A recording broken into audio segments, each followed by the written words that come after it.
Within the pages of a mystical storybook, a tapestry of ever-changing tales unfolds.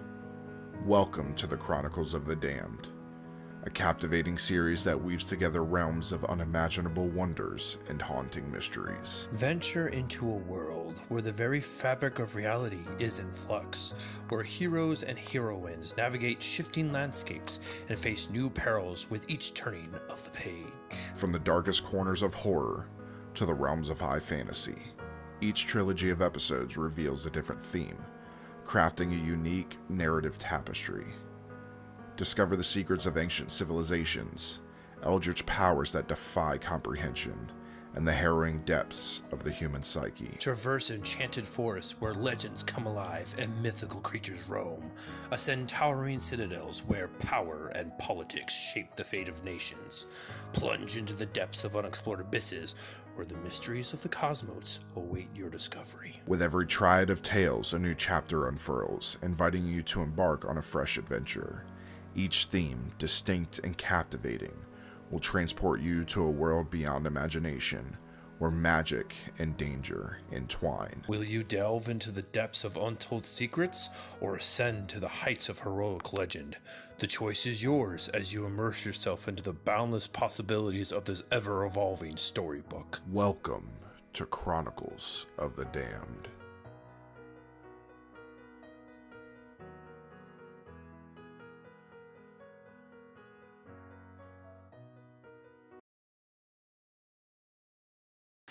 In the realm of ever-changing tales, welcome to the Chronicles of the DaMmed. With each session, a new chapter unfolds, revealing wonders and dangers unimagined. Embrace the journey, for heroes will rise, destinies will be written, and their storybook will come alive before your very eyes. Prepare to be enchanted as we venture forth into a world where imagination knows no bounds. I am your story weaver. Let the story begin. So, first off, we want to say thank you to Critical Role for the amazing music that you hear in our countdown and that you'll hear during our break. Their album, Welcome to Taldore, also Welcome to Wildmount. They are available anywhere you can stream. Please go check out their music. It's amazing. Thank you for allowing us to use it. So, last we left off, the adventurers found themselves inside of the story of a comic book with new powers, new abilities, and new enemies. Taking on a gargantuan beast that was taken out with a little bit of help. You all went back to recover, and you found that the tapestries in this sanctum came to life, telling you about your destiny, about the weaving of time, and how you are destined to stop Ragnarok. And with that, a door opened. You went inside, and the mysteries began. Various challenges, testing of mind and strength, testing of morality, and we found ourselves inside the Council of Shadows, testing each chair. And that's where we're picking up tonight, with the chair that shows a coded message, a cryptic cipher. I will say, you do notice, Pam, you're looking at the cipher trying to figure it out. Everybody else notices that this is the fourth chair out of 7 that were originally there. The other 3 chairs disappeared. They faded into somewhere. You're not sure where. But there is a complex code that must be put together. I gave you guys the code, but I will give it to you guys again. I will post it for you guys again so you can see. So there is your code, and it is up to you to crack the cipher. Do we have anything that will give us a hint on what the cipher means? Or staring intently, going through different things and trying to rearrange letters and stuff. Ham, give me let's see here.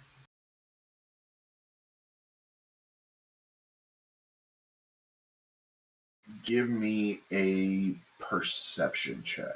Okay. So you can figure it out. What do you got? 8 out of 8. Nice. All right. yeah. Okay, so you begin thinking. You've studied some cryptography before in your life.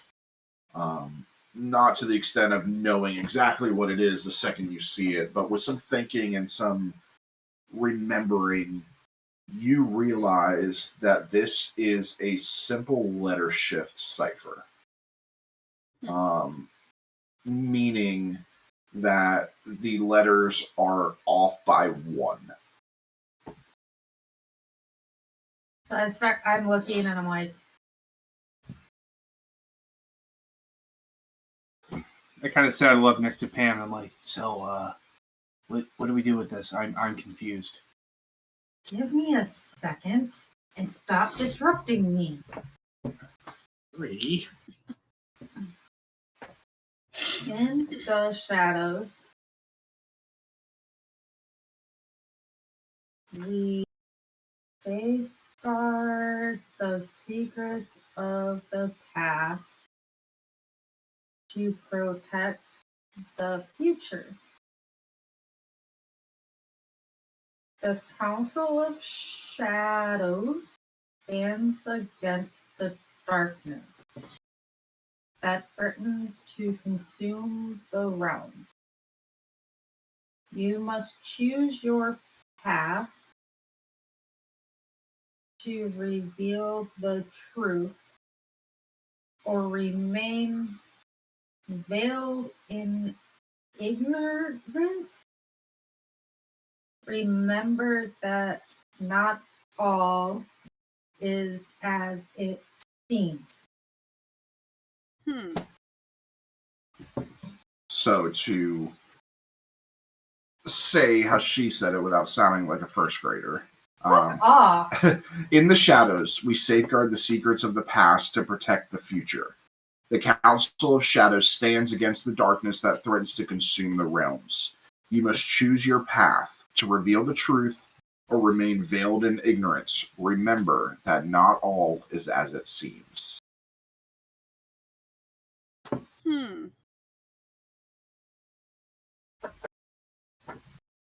You get the sense, all of you get the sense that you must choose your path before the chair is complete.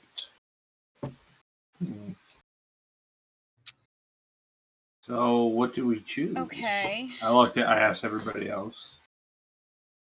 Well, there was reveal the truth and stay ignorant, right? But Reveal the truth or remain veiled in ignorance. Or remain veiled. Okay. Yeah. I would say we kept the last thing a secret, so I guess we have to say remain veiled. Right. I mean, That's how we reveal the truth. I would say reveal the truth because if we remain veiled in ignorance, we're not going to see the true path. Well, does it mean like have it be revealed to us or to everybody? I think just us. If it's to us, reveal the truth. But if this is like uncover everybody's secrets, I don't think it is. think this is just something else. I say we reveal the truth. This is not one of those situations like Because if we before. remain veiled in ignorance, it possibly could mean that we will never figure out the truth of who and what is trying to trigger Ragnarok. But if we reveal the truth, we can try and figure out who's trying to trigger Ragnarok.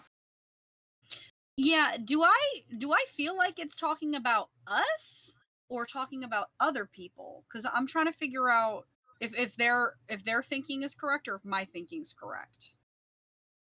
All right. Would everybody like to know that answer? Yes. Everybody give me perception, please. 8 out of 8. Oh, there went that. Pam, you have no idea. Yeah. I'm drawing a 3 blank. out of 4. Okay. 10 out of 10. Okay. 7 out of 10. I will say because there are 2 natural successes, it'll negate that. So I'm not it is a success technically. If it was one critical success would have made it still a failure, but because there's 2 and this is a group effort, it's everybody gets. So Yay! you get the sense that this is not as much of a moral dilemma as like what you faced before. This is pertaining to you. Do you want to reveal the truth no matter how bad it is? Or do you want to remain veiled in ignorance and figure it out on your own? Okay, I want to know the truth then. Truth. Yeah. Truth. Okay. And the chair. And another figure appears before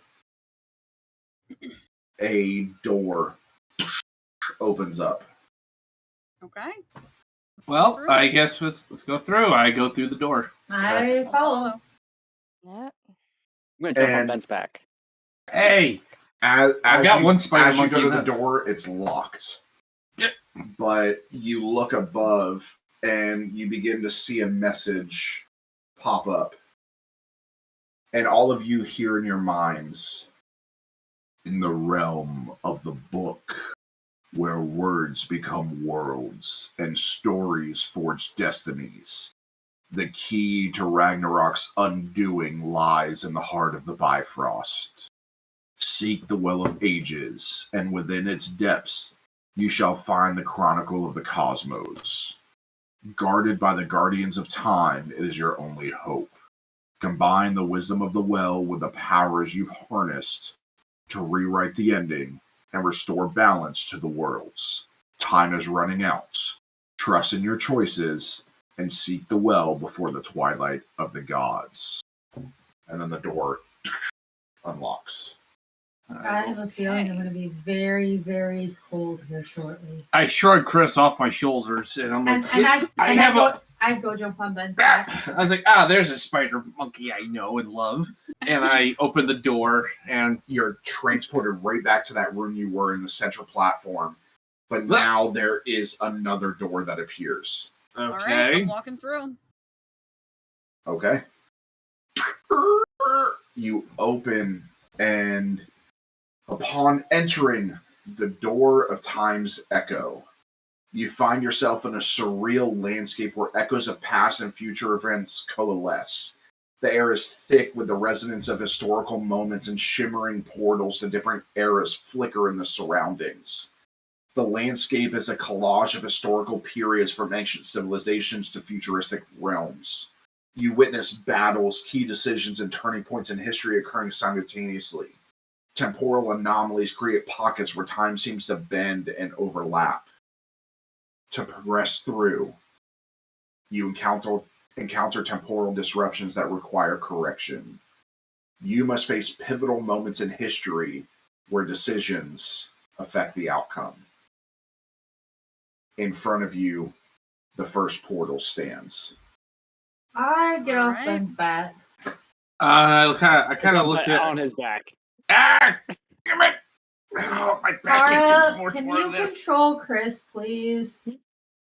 No, Unfortunately, I'm just married to him. I can't control him. I go up to Chris and I pull him off and he's like, no, he is my tree to climb, not yours. I'm not trying to climb a tree. I'm just trying to get a free ride. Use your legs. Anyway, I looked at the portal. I'm like, so, rock, paper, scissors, whoever goes through? I just You walk fucking go through. wimp, through. and I'll walk in. Hey!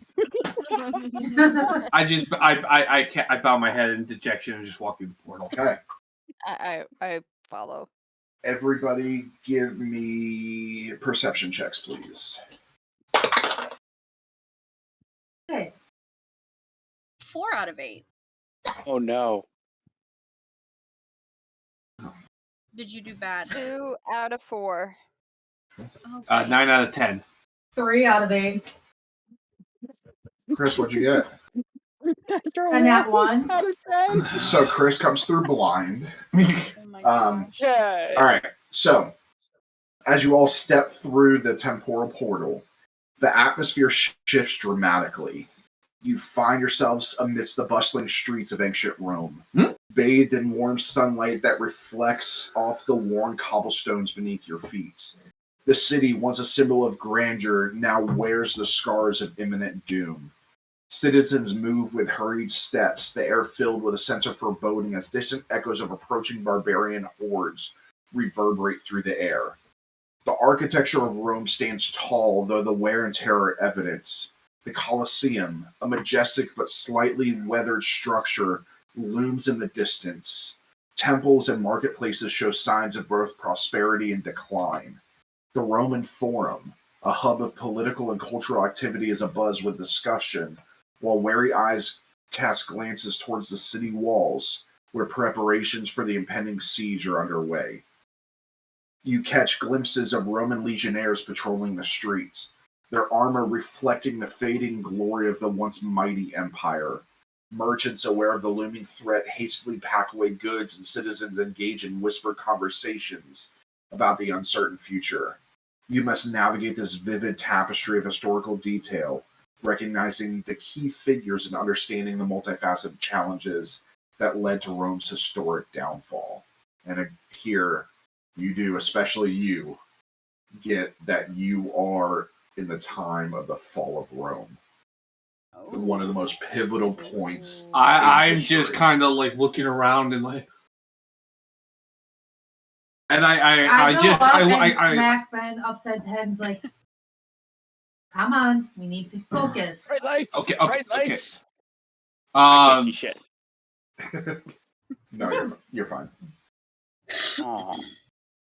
I was gonna play that off well. So, Huh. I want to kind of like get my bearings and try and I'm just gonna go up to like a random person, like a random Roman walking through, and I'm gonna ask them in Roman, "Quis est praetorius," in Latin, which is translated, "Who's the ruler?" funny enough, as you move through the bustling streets of ancient Rome, you encounter a weathered figure, clad in the attire of a Roman senator. I go up to the senator. I was like, "Salve, quis est praetorius?" As you look him over, his toga, once a symbol of prestige, now bears the mark of time and hardship. The senator, just a simple man named Decius, approaches you with a grave expression, as if burdened by the weight of impending calamity. Oh. And he almost ignores you. You get the sense that, number one, you can speak English here. Okay, thank you. So this is because you're hearing all these chirping conversations that are in English. Oh, So you get the sense that because you're almost moving through this temporal space, that things are kind of altered a little bit. So you don't all have to speak Greek and all of that. In this case, it would be Latin Yeah. and possibly some Yeah. ancient Germanic, but So he looks to you, brave travelers. Rome Once the shining beacon of civilization stands on the precipice of disaster, the barbarian horde gathers at our gates. The once mighty empire teeters on the brink of collapse. Choices made in the annals of time have led us here, and now a chance for redemption lies before you. He paces before you, the folds of his worn toga trailing behind. In this moment, decisions will shape the destiny of nations.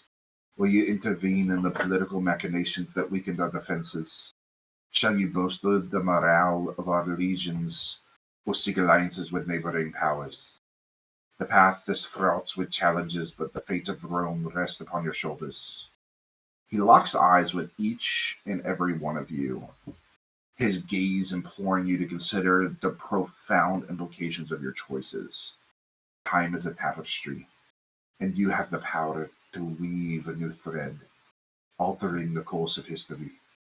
Choose wisely, for the echoes of your decisions will resonate through the ages. And as that, he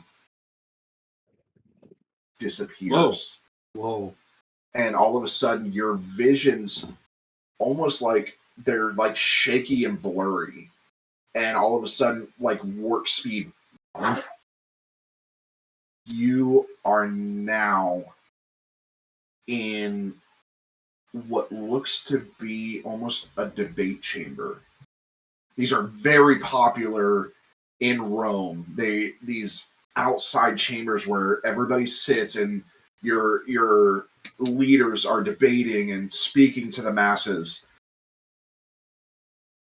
You find yourself in the midst of a heated political forum. The air is thick with tension as influential senators engage in fervent debates over the future of the empire. You guys are presented with two potential prominent political figures vying for power, each with their own vision of the future. The first you see is Octavius Claudius. Octavius believes in preserving the traditional Roman values and strengthening the military to repel external threats. He advocates for a more centralized government to ensure stability. The other is Lucia Valeria. She is a proponent of social and economic reforms, aiming to address the growing discontent among the lower classes. She seeks to decentralize power and empower the people to build a more egalitarian society. As you all sit there and look, Octavius begins to speak. Esteemed citizens of Rome, hear me now in this pivotal moment in our history. A great empire stands at a crossroads, and the choices we make today will echo through the ages. I propose a path of order, discipline, and strength. It is in preserving our time-honored traditions, upholding the might of our legions, and consolidating power within the Senate that we secure the legacy of Rome. We face external threats that seek to exploit any weakness within our borders. I stand before you not as a proponent of radical change, but as a guardian of the Roman way of life. Let us strengthen our resolve, fortify our defenses, and unite under the banner of Rome. In doing so, we shall prevail against any who would challenge the glory of our empire. Choose the path of stability, choose the path of strength, and together we shall forge a future where Rome stands as the enduring beacon of civilization. Lucilla kind of steps up, laughs him off, and he steps to the side. Dear Romans, we find ourselves at a critical juncture, and the decisions we make today will shape the destiny of our beloved empire. I advocate for a path of wisdom, diplomacy, and inclusivity. Our strength lies not only in the might of our legions, but in our ability to forge alliances, build bridges, and foster a united Rome.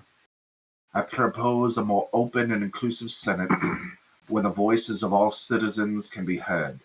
By embracing the diversity of our great empire, we strengthen our foundations and ensure a future that reflects the values of justice, equality, and collaboration. The challenges we face demand not only military prowess, but also the flexibility to adapt to a changing world. Choose the path of diplomacy, choose the path of unity, and together we shall build a Rome that stands not just as a military power, but as a beacon of enlightenment and progress. It is up to you guys to choose to support one of these candidates. You all will choose your supporter, and the people of Rome will follow suit in whatever you choose. So you may ask questions from some of their background, if you want me to reread kind of what their stance is on things, but that's up to you. One question for me. Mm-hmm. What is the date? This is you're not quite sure the actual date. You're looking from history. You're looking. This is probably within the month of the fall of Rome that you know in history. So what you choose here could change the fall of Rome.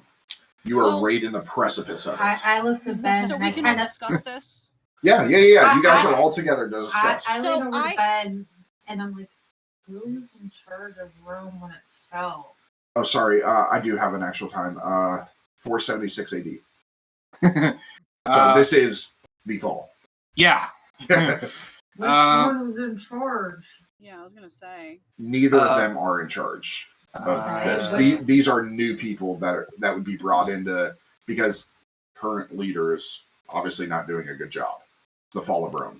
But so these people they're basically trying to bring these people into, hopefully the whole goal before the fall of Rome was the golden age of Rome. And that's what they're trying to bring about. Okay, guys. So current emperor in charge of this time frame is, best guess.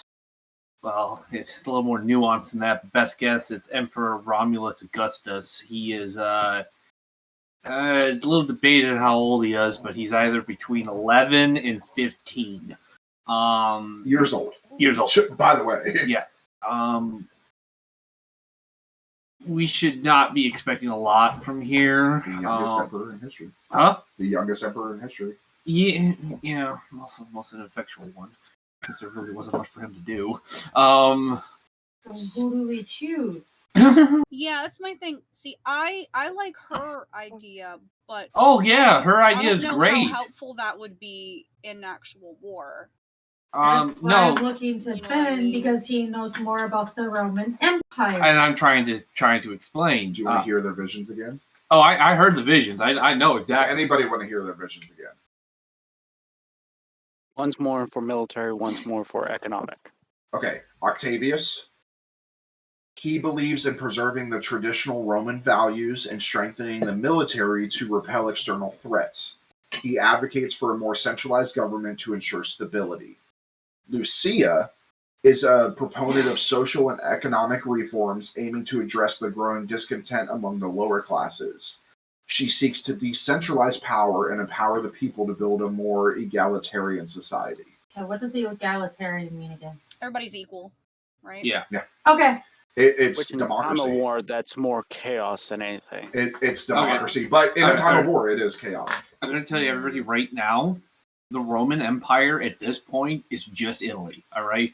Gaul, or France as we know it, Yeah. most of it's been overrun by the Franks, or what will be the Franks and the Germans. The Visigoths have overrun Spain, and the Vandals have taken Africa. Britain has already been abandoned for about near on 60 years about now, give or take. So the Saxons, Jutes, and Angles are starting to land and set up shop there. The Eastern Roman Empire is still standing, but it's a separate empire at this point. So there's really not. I mean, social reform probably. The social reform is going to make things better for it, Yeah. but put aside any notion that this is going to revitalize the Roman Empire. For all intents and purposes, the Roman Empire does not exist. Hell, as I kind of like fan around looking at Rome, this isn't even the capital anymore. Ravenna to the north is the capital. Rome hasn't been the actual functioning capital of the Roman Empire for damn near 100 years. So that just kind of tells you everything, that Rome isn't the central government of the Roman Empire. So the social reforms is the best way to make things better. It's going to lay the foundations for a better future for the people in here. But any chances, Rome's military is Germans. They just hired the Germans to fight for them. There's no, the guy, I point to Claudius, is like, he could talk all about restoring the Roman honor, military traditions, but those haven't been there since until the Hun showed up, and that was about a couple centuries ago. He's kind of sitting over there. Yeah, I look over to him like, yeah, you can pout all you want there, Claudius, but you know I'm right. And he is wearing like a legionnaire uniform. Yeah. I feel like whatever he is a he's been legionnaire. doing isn't working. Yeah, this hasn't worked.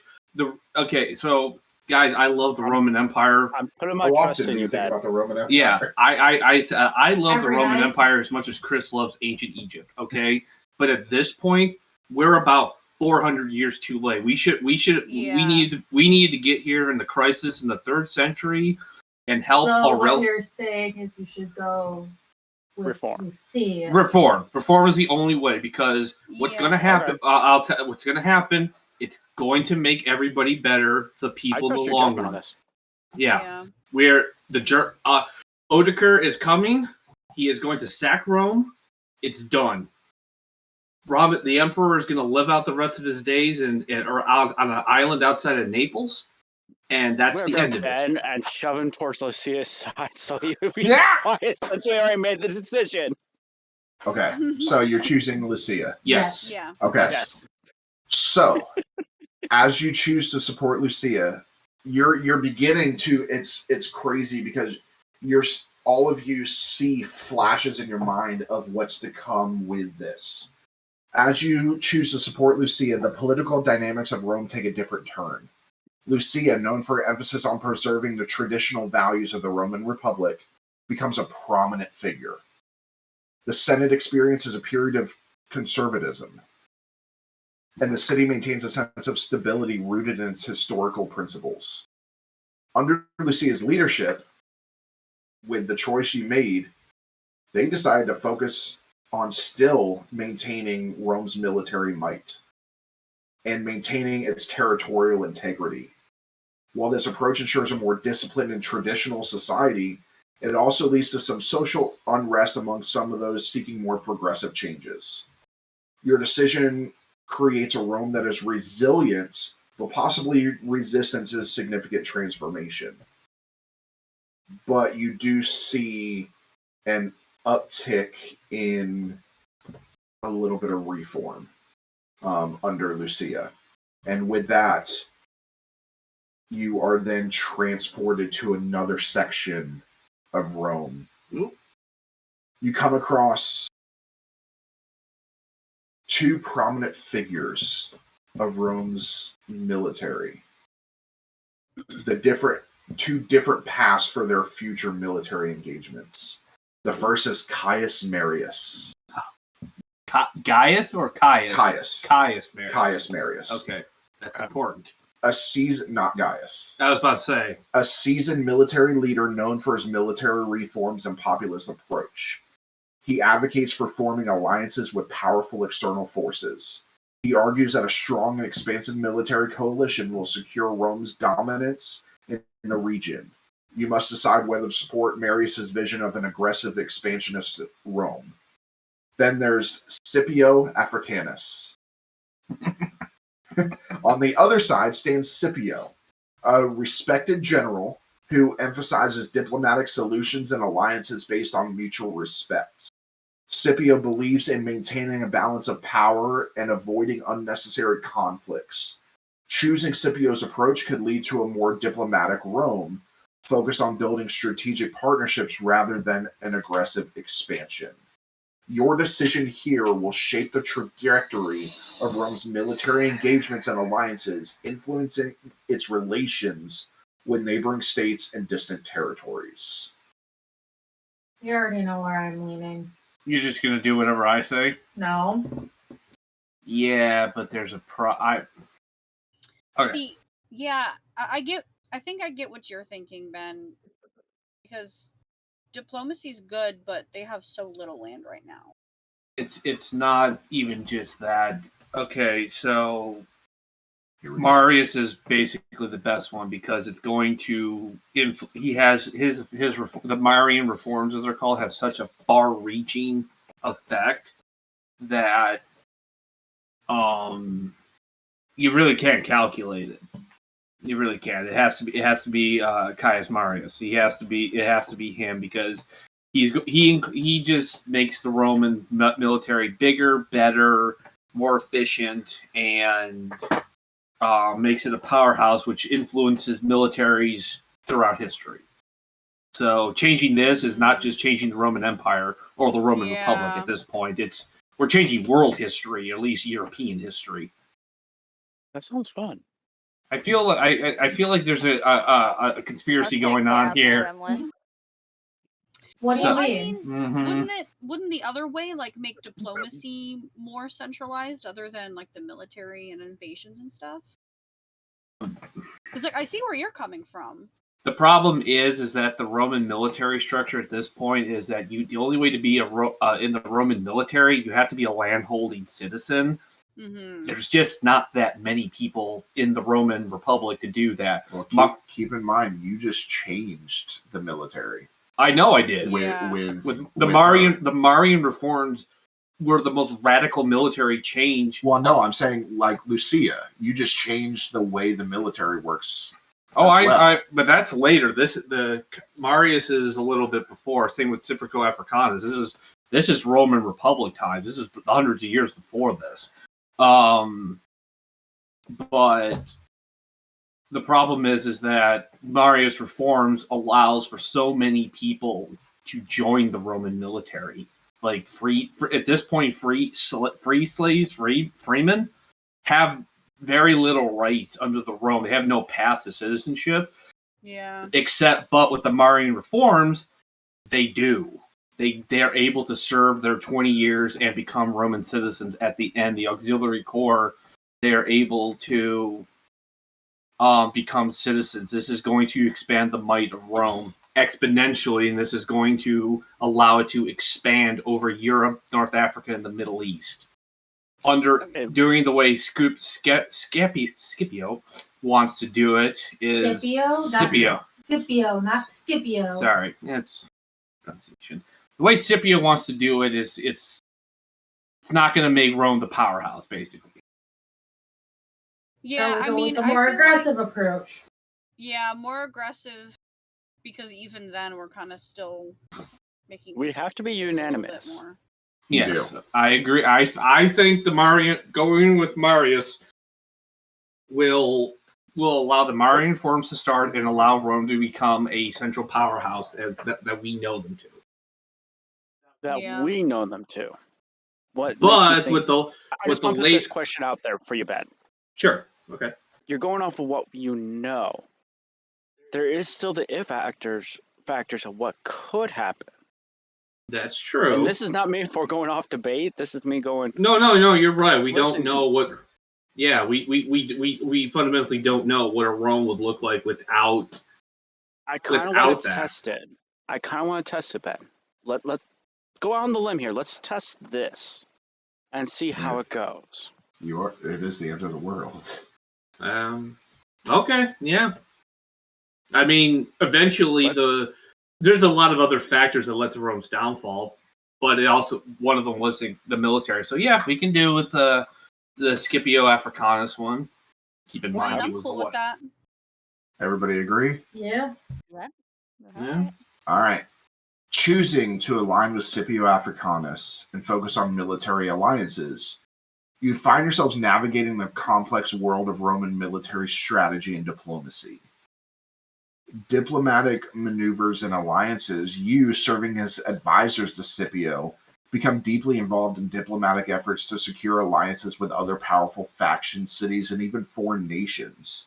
Scipio emphasizes the importance of strategic alliances in strengthening Rome's position. You actively participate in military campaigns led by Scipio. You are involved in critical decisions regarding troop movements, battle strategies, and engagements with external threats. Scipio's emphasis on flexible and innovative military tactics shapes your approach to warfare. You encounter rival military commanders, senators, and political figures who oppose Scipio's approach to alliance and warfare.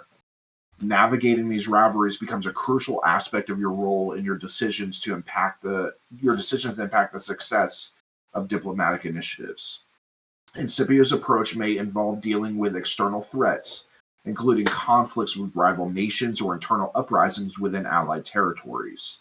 You address challenges arising from external pressures and maintain the ability of Rome's alliances. And successfully navigating these challenges, you witness the long-term effects of Scipio's emphasis on diplomacy and military strategy. Rome's alliances and military prowess shape the course of its history, leaving a lasting impact on the Roman Republic. He propels you into a world where diplomatic negotiations and military campaigns and strategic alliances play a pivotal role. Now, I need everybody to roll. This is going to determine the outcome of Rome. Okay. No pressure. As a group effort. No pressure. Everybody, because this is Rome, roll strength. Strength. Oh, that's not good for me. Oh. Because this is one of the strongest. Oh. Remember, it's a group roll, so. Okay, we're I'm gonna not need even that looking. group roll. Yeah, we're definitely gonna need that group roll. Roma Victori. 8 out of 8. It sounded very Russian, though. That was a It Russian did. accent. Sorry, my Latin Roma accent. Victori. 8 out, 8 out of 8. 9 out of 12. I Okay, got a crit 1. fail. What'd you get? Rome burned Oh, because of 2. you. A 2. I'm joking. Well, we got 2 crits and a success. So, I will tell you something that was never seen. Before a portal opens up before you and you step through. As you step through the temporal portal into Rome, shaped by your decisions for a golden age, you witness a breathtaking transformation. The city is bustling with activity, vibrant markets, and magnificent structures. Temples dedicated to various gods stand tall, reflecting the spiritual and cultural richness of the area. People from different backgrounds coexist harmoniously, enjoying the fruits of the economic prosperity. The Senate, adorned with statues of wise leaders, convenes to make decisions that benefit the entire empire. You all are celebrated as architects of this glorious period, your actions shaping an era of peace, enlightenment, and progress. I And kind then- of want to go to a temple now. And then a portal in front of you opens up once again. Oh yeah. Walk through it. Walk through it. Walk through. Okay. I take one last longing look at Rome. At the golden age of Rome. Imagine what would have happened. Let's not get bent on that rant. No, God, please no. don't. Okay, I'm agreeing. You don't have to emphasize your dissatisfaction. All right. So as you step through the second portal, transition is a mesmerizing experience. The surroundings morph and twist. The colors intensify and the air is filled with a palpable energy. Moments later, you find yourselves in the hearts of a Renaissance city, transported to a time of cultural and intellectual revival. The visual transformation is marked by a kaleidoscope of swirling colors, reminiscent of paint strokes on an artist's canvas. You are enveloped in a radiant glow as you emerge into the bustling city. The Renaissance city unfolds before you, revealing towering cathedrals, opulent palaces, and lively marketplaces. The architecture is adorned with intricate sculptures and frescoes, showcasing the period's emphasis on aesthetics. Air is filled with the sounds of creativity, musicians' melodies, the clinking of artisan tools, and the lively discussions of scholars. You see the grand cathedral of Renaissance, a testament to the era's fusion of art and spirituality. The Palazzo degli Artisti, a magnificent palace serving as the hub for artistic collaboration. And the Market of Wonders, a lively scene filled with merchants hawking exotic goods, rare manuscripts, and technological curiosities. The atmosphere is charged with the fervor of creativity and intellectual exploration. Scholars engage in animated discussions, artists passionately ply their trades, and the city pulses with the excitement of innovation. Where are we? Where are you? I look around and Can you repeat where this is? The artist. What was that? You saw the Cathedral of Renaissance, the Palazzo degli Artisti, and the Market of Wonders. We are in Renaissance, Italy, and if I am not mistaken, we might be in Florence. You are. We are in Florence. You are in Florence, Italy, at its prime. This is one of the Florence, Italy at this time was one of the most beautiful places in the world. And as you look around, there is a group ahead of you, kind of in a semicircle surrounding these two people, and you see easels propped up, but you can see the back of the people that are up at the easels.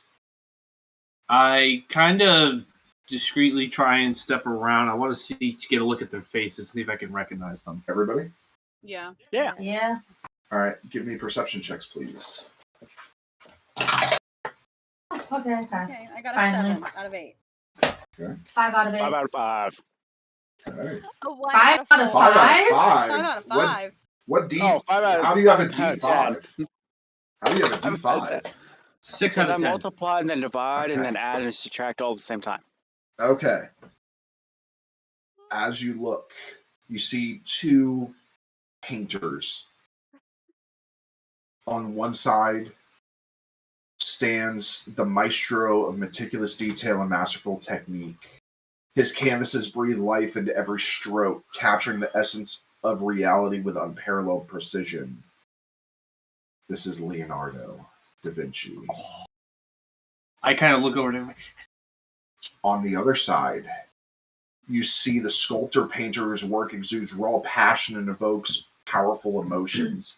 His art transcends the confines of traditional forms, pushing the boundaries of expression. You see Michelangelo. I'm just like, I take Ben's hand and I push it down. It's like, don't draw attention. but that's Michelangelo and Leonardo da Vinci. Okay, And cool. at this, Don't be Leonardo good da about Vinci this. looks. Shut up. Leonardo looks right to you. Oh. Esteemed travelers Uh, from beyond the veil of time, shit. Of course he would know. I bid thee welcome. If anybody, these Yeah. two would know. I bid thee welcome to the Renaissance, an era of boundless possibilities, and the unbridled pursuit of knowledge. In this age, the canvas of existence is painted with the strokes of scientific revelation and artistic mastery, an intricate tapestry woven with the threads of reason and passion. Behold the wonders of the cosmos, as he's pointing to his tapestry. The wonders of anatomy, the wonders of nature laid before you. I beckon thee to embrace the marriage of art and science, to partake in the divine dance of intellect and inspiration. For in this Renaissance, the mind is unshackled, soaring to heights previously unimaginable. Shall we not, together, sculpt a future where human understanding reaches its zenith? A golden age where the pursuit of knowledge illuminates the darkest corners of ignorance. Join me, and let our collective genius usher forth an era that transcends the bounds of imagination. The Renaissance awaits, a splendid symphony of human achievement where the echoes of our endeavors resonate through the annals of history. Will you be the architects of the resplendent age. And he turns back like he didn't even talk to you at all and is painting. And Michelangelo looks to you. Maestro? Greetings, traveler. From realms unknown. Witness the splendor of the Renaissance where art and passion converge to birth masterpieces that shall echo through eternity. I am Michelangelo, sculptor and artist, and I beckon you to embrace the divine spark of creativity that courses through this era. Beyond the marble transformed into ethereal forms, the raw stone giving birth to angels and titans alike, the chisel, my faithful companion, sculpts not only stone but the very essence of the human spirit. In this Renaissance, I invite you to become artisans of the sublime, co-creators of beauty that transcends moral limitations. Let us sculpt a world where every stroke of the brush and every strike of the chisel elevates humanity to new heights. Together, we can manifest a golden age where the aesthetic and the divine entwine, inspiring generations yet unborn. Join me in reshaping a Renaissance where the sculptors of our collective imagination stand as testaments to the infinite potential of the human soul. Will you forge this legacy with me? You must choose which artist you propel into their arts. Just like you did in the last era, you are going to reshape Italy in its Renaissance era. So, historically speaking, to put it in perspective, they went with Michelangelo. The church went with Michelangelo. They wanted pretty pictures. They didn't want new inventions. So we go opposite. Yeah. We go with Da Vinci because Da Vinci. Because if we're just going to choose what happened in history, we won't prevent Ragnarok. We need to. Da Vinci was both artist and inventor, scientist, whatever. Was he complete? Oh, go ahead. He's become a chaos gremlin now. I mean, in all honesty, I thought the church was kind of dumb for not going with Da Vinci. Well, we would have had airplanes sooner, probably. Maybe. Yeah. Well, he did create the first flying device. He drew designs for whether they would have worked or not. That's a matter of debate. But he would have proved. But Michelangelo inspired so many great artists and sculptors. But Da Vinci inspired many great scientists. Mm-hmm. What could have happened if Da Vinci had had the full patronage of the Vatican, like Michelangelo did? Who knows? I say go with Da Vinci because maybe Da Vinci makes something that works, maybe he doesn't, but he inspires. But with the full backing, we won't know. We might be surprised, or for all we know, the Industrial Revolution happens in the 1500s instead of the 1700s. Who knows? Yeah. Screw it. I say go with Da Vinci because. Everybody agree? Yeah. All right. We made him into a chaos gremlin. Damn. It flashes in your mind. Ben, you are amazed at this. Obviously, this being your favorite stuff. Choosing to align with Leonardo da Vinci, the Renaissance blossoms into a golden era of artistic innovation and cultural enlightenment. Under Leonardo's guidance, the period witnesses an unparalleled flourishing of creativity, scientific discovery, and humanism. The realms of art and science meld seamlessly, resulting in advancements that propel society forward. Leonardo's visionary pursuits yield extraordinary works of art and scientific breakthroughs, leaving an indelible mark on history. The period becomes a beacon of inspiration, fostering intellectual curiosity and nurturing the growth of knowledge. The legacy of the Renaissance resonates across the ages, shaping a world where the pursuit of artistic expression and scientific inquiry coexist harmoniously. The golden age born from the alliance with Leonardo da Vinci reverberates through the ages, elevating humanity to new heights of understanding, appreciation, and innovation. The beauty and wisdom of this Renaissance endure, casting a radiant light upon the tapestry of history. So it looks You like made we. the right choice. Oh yeah, Leonardo could have done so much. I mean, like you said, would all of his inventions have worked? Maybe, maybe not, but they would have gotten a lot further, and they may have inspired another generation. You then are all jolted to a new area of Florence still. You're approached by two influential figures. Uh-oh. Ones that I personally love because I studied this. I studied this pretty hard. All right, Chaos Gremlin. Niccolo Machiavelli, a renowned political philosopher and statesman, emerges as a master strategist in the intricate game of politics. Dressed in elaborate Renaissance attire, Machiavelli approaches you with an air of shrewd calculation. He presents a vision of a Renaissance dominated by cunning diplomacy, strategic alliances, and the art of statecraft. Machiavelli argues that by mastering the subtle machinations of power, that you can shape the destiny of nations and ensure stability in the face of external threats. Do you want to take a guess on who the second figure is? Oh. Why did you tell me? I'm drawing a blank. Cesare Borgia. On the opposing side stands Cesare Borgia, a charismatic and ambitious military leader. He's also a dick. Clad in resplendent armor, Borgia advocates for a Renaissance characterized by military prowess, conquest, and the expansion of territories. He envisions a world where strength on the battlefield translates into political dominance and lasting influence. Borgia argues that securing military might is the key to ensuring stability and securing the interests of Florence against external foes.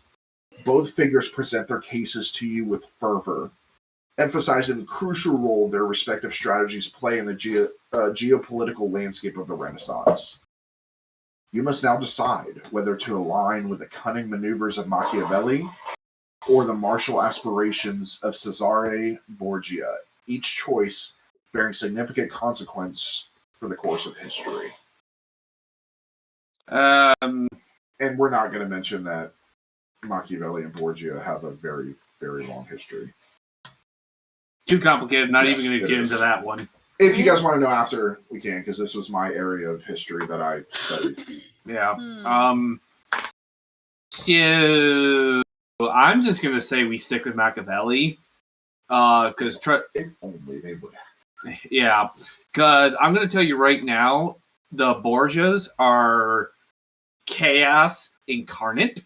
And if anybody wants to know what the true, my opinion, the true inspiration behind House Lannister and Jaime and Cersei Lannister is just look no further than the Borgias. Yes. I looked at Chris. We're just going to leave it at that. No Chaos Gremlin. No. Yeah, we're just going to leave it at that. I'm wanting to go with this military one. I want to go with the other one. Okay. I'm going to go with the dick. No, Borgia dick. was a dick. Machiavelli was a dick too, but Machiavelli was smart. I'm straight, so I'm not. Okay, I'm straight, so I won't choose not the the dick. bigger dick. Yes, for once. Yeah, no, this is too much for the Chaos Gremlins. We're gonna go for micro. If we in history would have actually, if Machiavelli would have actually gotten in power, everything would have changed. Machiavelli, I suggest Machiavelli. Yep. I'm agreeing with you on this one. I won't do chaos. I'll go with you on this one. There is a book/show about Machiavelli. Yes, it's a great show. So I will tell you guys after. Go watch it. Very good. There's two versions of it, British and American. I still haven't hooked up the TV. I had to do it for history. All right. So Machiavelli, yes. Yes. Okay. Yes. Choosing to align yourselves with Machiavelli's vision of cunning diplomacy and strategic statecraft, you immerse yourselves in a world where political maneuvering becomes an art form. Embracing Machiavelli's teachings, you engage in intricate negotiations, form strategic alliances, and deftly navigate the complex web of Renaissance politics. Florence experiences a period of relative political stability under the guidance of Machiavelli's pragmatic approach. The city-state consolidates its influence and maintains a delicate balance of power with neighboring territories, for once. The emphasis on diplomacy and cooperation fosters an environment conducive to cultural and artistic flourish. Florence becomes a vibrant hub of intellectual exchange, leading to advancement in arts, literature, and philosophy. While Machiavelli prioritizes diplomacy, he recognizes the importance of a strong military to deter potential threats. You all contribute to the development of a formidable defense strategy, ensuring Florence is well prepared for any challenges on the horizon. You become embroiled in intricate political intrigues, forming alliances and managing rivalries. You gain the favor of influential figures, solidifying your position as key players in the political landscape. However, this choice does come with challenges, as the world of politics is fraught with betrayals, shifting alliances, and constant need for vigilance. So, with that, as a result of your choices, actually, everybody roll for me again. Right, this is going to determine. For which one? Strength? For this one, actually, we're going to do, for Machiavelli, we're going to do charisma. Because he was a very charismatic person. Very charismatic. Oh, good, I rolled good. Machiavelli is one of my favorite characters in history. 8 out of 10. Okay. 10 out of 10. Okay. 2 passes, 3 passes, and a crit. That was 8 out of 8. That was a 3 out of 10. That's all right, because we got 2 crits, and Kara's the only one that failed, basically. Yeah. See, this is why I have all my dice. Okay. I have all my dice out and separated so I can easily get stuff. Are you ready to hear what happens? Yeah. As a result of your choices, Florence undergoes a golden age, marked by prosperity, artistic brilliance, and cultural enlightenment. The streets are vibrant with life, adorned with masterpieces of renowned artists such as Leonardo da Vinci, Michelangelo, and of course, you have to have Raphael, Donatello. And no, I'm not. I am. Master Shredder too? Yes. Master Splinter. Splinter, that's it. Shredder's the bad guy. Yeah. Yes, my bad. But they were all named for Renaissance I'm artists. sorry. So don't sue us, because you should be sued because you took Renaissance artist names. Magnificent structures inspired by innovative architectural designs grace the cityscape. The Medici family, supported by you, governs wisely, fostering an environment where creativity flourishes. The air is filled with the melodies of gifted musicians and the spirited discussions of intellectuals. Florence becomes a beacon of knowledge, attracting scholars and thinkers from across Europe. The Medici court becomes renowned for its patronage of the arts and sciences, contributing to breakthroughs in various fields. The city's reputation as a center of learning and culture is celebrated throughout the continent. Citizens enjoy a high standard of living, and the class divide is less pronounced. You all, hailed as heroes, witness a city where the fruits of your decisions manifest in the form of flourishing renaissance. Florence becomes a model of enlightened governance and cultural brilliance, leaving an indelible mark on the annals of history. A portal opens up in front of you. I stepped through it. Yeah. Same here. Okay. And you go back into the portal room where another portal awaits. You can go Rock, through it. paper, scissors, then? Yeah. Yeah. Bye. I went through. I go. I run after Chris.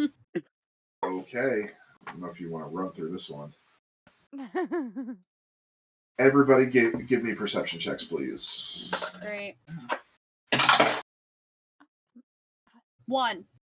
2 10 out of 8. out of 10 9. with my Egyptian dice. It's funny, One out funny of that you 4. said 9. Oh. Funny that you said 9. Germany. Oh, Gott in Himmel. So, as you step through the portal, you find yourselves in a tumultuous scene from World War II. Oh, shit. Can I kill Hitler? The Yeah, kill air Hitler. is thick with tension. Hitler is not in this. The acrid scent of gunpowder permeates the atmosphere. The surroundings reflect the stark realities of wartime Europe. Damaged buildings, rubble-strewn streets, and the distant sounds of gunfire and explosions. I hide behind Ben. Actually, everybody, roll me. Initiative. No. Ah, I was gonna say, oh my god. Roll me reflex checks, though. reflex. Oh, yeah, reflex.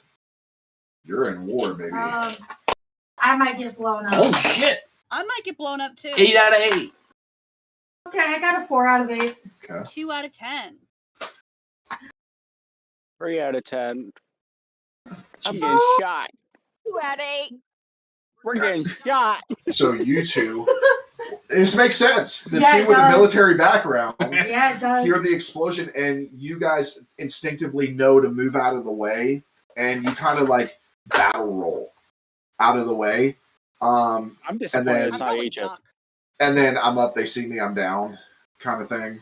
I surroundings to see if we can find something as cover.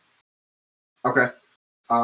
Yeah, there's various barricades and stuff that you can. But the other failures, you try to dodge out of the way, but you roll the opposite way.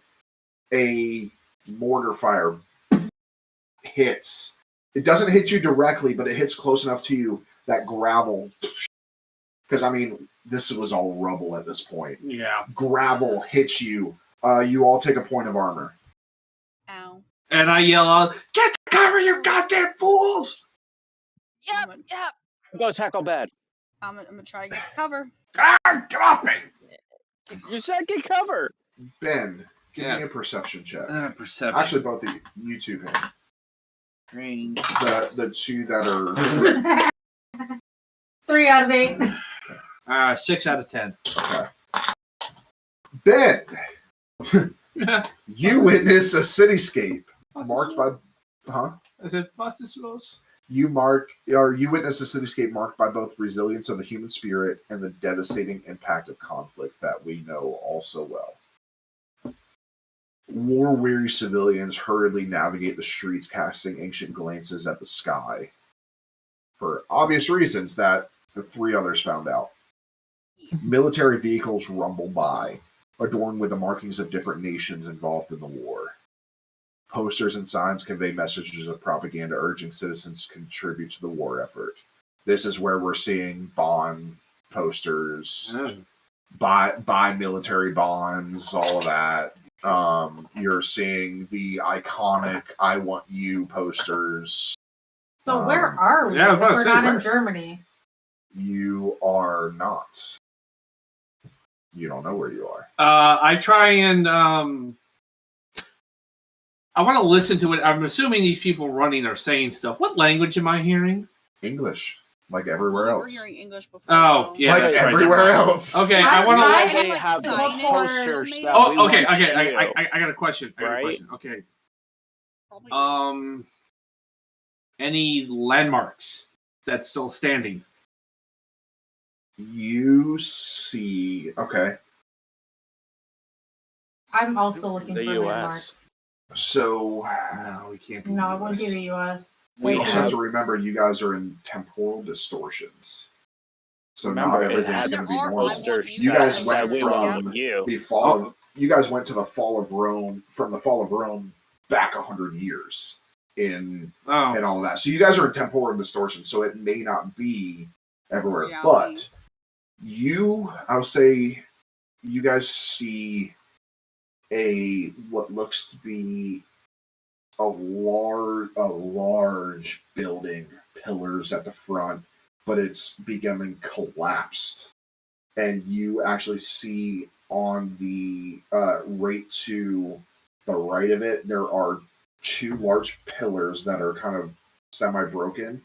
There is a flag strewn across it that has a swastika. I look to the others. I'm like, okay. I think So we're in it- Berlin. That's the Reichstag, and but the why Russians would why would we have "We Want You" posters? are. That's a very good question because, Those I- are American. yeah, I think this is. They're I in think English. and it is Uncle Sam. Okay, so oh god, But you are seeing Alternate allies universe. moving through. we're seeing like British, Americans. You're and- seeing the Allied forces, and actually, you are also seeing Axis forces. Are they shooting at each other? They are not. It's Okay, weird. I looked at everybody, and I'm telling Pam and everybody. Especially you two that's been to war. This is weird. Okay, This is weird that they're not shooting at each other. I have a theory. I think we may have changed some things with our meddling I know before. we did. Think? No shit, we changed shit. But Can I see what if they're we're running saying from? Oh, I think I know exactly what they're running from. It's probably the Russians. Okay, we got the Brits, we got the French, we got the Americans, and we got the Germans all not shooting each other, and yet gunfire and artillery is raining down on us. Well, we did unless boost up this is Italy. the end. Unless this is Unless the end, and this is due to the fact that we built up the Romans. That's what I'm And it's thinking. actually the Romans. GM, do I see or hear any Soviets? Not where you are currently. Okay, At the very least. okay, everybody, we're gonna have to find a command post and figure out what's going on because the only thing I can think without getting shot or blown up. yeah, no shit, honey. That was so fun. the only thing that I can think of is either we empowered Italy so much that they became the power. As he's explaining, I'm doing a 360 looking for command tents or Where you are, you don't have any, but there are basically two paths leading outside of potentially out past Berlin. So either the Russians, either World War II has become the Allies and the Germans against the we don't even Russians. know if this is World War II. Do I see anything that's iconic of World War II, or am I seeing stuff that's? I mean, you're seeing swastika. You're seeing the Technically, Allied we don't know if this Axis, is World War II because But- we changed shit. but also Eh, the eh. swastika existed before World War II. It was Yeah. Indian. It was Hindu. I'm trying to see. So let's choose a path that has a lot of barriers that we can do one up, one down. Okay, that's fine, and hopefully we find somebody. Follow us and do as we do. Follow us. Do not get in front of us. And do as we do. Everybody make Okay. perception checks. 6 3 out of 8. 6 out of 4 10. out of 4. How about a 10? Crit. Okay. So Ellie's the only one that failed. You all look down at yourselves. Grenade. Yeah, grenade! You all look down at yourselves. Ben, you were in a wheelchair. Ah! Oh My god. legs. I'm FDR. Hello, Professor X. No. So you all are in military uniforms. Hey, I pull up. I look at my pistol. at my arm. I'm like, do I got any rank? I look down at my chest to see if I have rank there. To see There my is name there, tag. there is no rank on your chest. There's no rank. Well, I look at see if there's any name tags to see what it's saying. Oh yeah. Okay. That would be So, there. but yes, there is no rank on your chest. It is on your sleeve. Okay, there it changes all the fucking time. Well, up till recent, it's chest. Only recent is chest. Yeah. It's always been. I look to. Okay, so you see Command Sergeant Major. Whoa! Wow! I got a I- promotion. As I'm kind of at bed, I see that I'm like, Pam, I better look, and I'm like looking at my lapels and my arm. you look at your sleeves. You were slick sleeved, but you I look your at my lapel lapel. and you see a bird. I Damn outraged it. you. You see a silver bird. That's if nobody knows. That's a Full full bird bird colonel. colonel. Pam is I don't basically even in know what charge that of. is. I'm essentially That the is- leader. She's in charge of like a battalion or a brigade. Officer, Pam is officer. He is high enlisted. Yeah, I'm Very high the enlisted. highest enlisted. Yeah. And Command- I'm one step below a general. The rest of you, actually, you two look at them, and you look at Chris. Don't look at my chest. I don't want to be ranked. On Chris's arms, you see Sergeant First Class. No. Okay, Chris, you are Sergeant First Class. That means you're a step below Ben-ish. Okay. Quite a few steps, but Yeah. But in this rank structure, yes. You look at Kara. Kara is slick-sleeved. I look at Kara's lapel. Kara has 2 butter bars. 2 bars, you mean? Yes, but in here they are gold. Okay, so What's that? That should be that's a captain. Remember, this is So Kara, everything's all if screwed. you have 2, but they don't look like a normal captain's bar, but you're an officer like me. a light captain. I'm confused. Captain Bakira. You guys changed history. Yeah. So, look at Elliot. Okay. Okay, you look at Elliot, and Elliot has Sergeant First Class. Okay, so Okay. Kara and I are in charge, unless we changed history, and Officers are the lowest rank. Fuck you, officers that I had to deal with. And knowing Caleb, that's This is exactly what he did. This is what I think of you. So Yeah. I look and see if I see any branch or anything like that where it's custom to have. I reach in for my dog tags Okay. and see what it says on there. It wouldn't have a rank or anything on But it. it would tell me what service I'm in. Correct. So, you see your social security number that is Hey, that is on your dog tags. yeah, they used to do Well, that. Really? Yes. Yeah, your socials are on your dog tag. It's so you can be identified. Do I see Oh, okay. anything on like? Yes, you have your typical name tape over here. Yep. And then right here, it says U.S. Army. Okay. Okay, so that makes sense. Bench, yours says Space Force. I'm kidding. Damn. No, you're Command Sergeant Major. That's Yeah. obviously Army. All of us should be Army. because- Everybody is the same. Okay, You are, so- Okay. you so, are also all in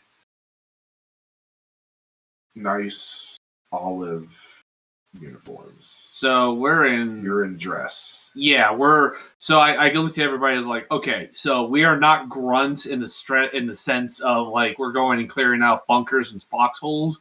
We're the command staff guys. And thinking about it, thinking of every place that you've been so far, you've been advisors to everything. Yeah, so So we're we need to- we're higher headquarters people. let's. Hence the What? reason why most of you didn't know what to do when the bomb started falling. Okay. Yeah. So No offense, guys. let's. I'm looking smacking around, him. seeing if I don't see which path has the most I don't debris care. that we can take cover. Okay, both of them are pretty even. I mean, the area that you're in and the time that it is, there's been so much destruction. You've got mortars constantly And I'm striking. constantly listening to see if I hear more mortars and And you'll hear the occasional, but you also hear that sound that was very prevalent in World War II of these planes just flying overhead. So I'm so like, do we go right God. or left? which way did those military vehicles come from? That's Yeah. going to give us an idea of what the assembly point is. I mean, they're coming from either direction. All right. You could probably only see out about 10, 15 feet down that road before it curves around and you can't see it. Right or left? Let's go Ask left. somebody which way to command. It's always Alright. left first. Right, right, left, right. Actually, yeah. Can we? I want to try and No. Is flag there down a anybody soldier around us? that's passing through and ask him and get an idea of where the command post is. There's soldiers around. I don't care which command post I get to. I just got to get to a command post. Okay. I care what command post we get to. I want to get to an ally. Oh no, shit! We have But there weapons on us. are soldiers And- walking around, both Most Allied likely. and Axis, I go to marching together. Look and see if there's any. I'm looking and seeing if anybody's dressed similar to us. With Okay. the dress greens So, or from what you can see, no, most of them look like they're grunts. A lot of them are really beat up. They look like do I see anything that symbolizes like army? you. Give me a perception check. Yeah, her. 4 out of 8. Okay. No, really. Oh, okay. You look, and where you're standing, you have that large building that you saw, but as you turn around, it's weird because knowing the layout of how Berlin was, it's not laid out the same. Because behind you, you see it. There is a long stretch of buildings, and one of the buildings comes to a point at the end, and there's a door on one side, and there is a sign that hangs off the door, and it looks like it used to have an actual name on it, but you can see that the Allied symbol has been like spray painted over it almost. Okay, so we probably don't want to go in there. Well, it's the Allied symbol, It's the Allied not symbol. the Axis symbol. So we want to go in there. It said it's been spray painted No, over. No, The Allied the symbol. Allied symbol has been spray painted on the original sign. Okay. Yeah. So that's So that Allied basically So saying that the Yeah. Allied were like, this is ours now. yeah. so Go there. I go and go into the door. So I gesture everybody, follow me. Everybody following? Rally up. Yeah. No, I'm gonna follow Pam because she outranks him. We're going the same Yeah. direction, Chris. Okay. So you walk up, and the door's closed, and it's got square pane windows that are quadrant off, and it's a large red door with a gold handle. I quickly open the door and walk in, Okay. and You walk in, and your feet immediately hit wood. As you step in, the air hits you, cigarette smoke. Oh God, this is cigars. the age before filters. shut up. Yeah, Cigar I'm used smoke. to that. Cigarette cigars. You step in, Ben, and your foot kind of sticks to the floor a little bit. Not like stuck in gum, but there's a little bit of stickiness to the floor. Oh shit. As you all look around, give me perception checks, please, as everybody steps in. I already know what this is about a character. 4 out of 8. 5 out of 10. 1. 2 out 10 of out 4. of 10. Elliot walks into a steel pole that blinds them. Ow. Yeah.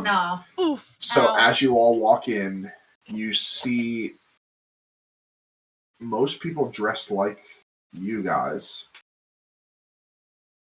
sitting at the bars, drinking, laughing. Oh. I Smoking. look around and see who's the highest rank. You see sitting at a booth by themselves a slick sleeve. But as you get closer, you see 4 stars. I immediately go there and salute the general. Okay, and with that, we're taking our break. Damn it! Okay. So, we will be right back, There's only everybody. a few 4 stars, so I have a few. Oh, there's Okay. been a few. Yeah, but We changed history again. Here we go. We'll be right back.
And we're back. Alright. So, you walk up and you salute a general.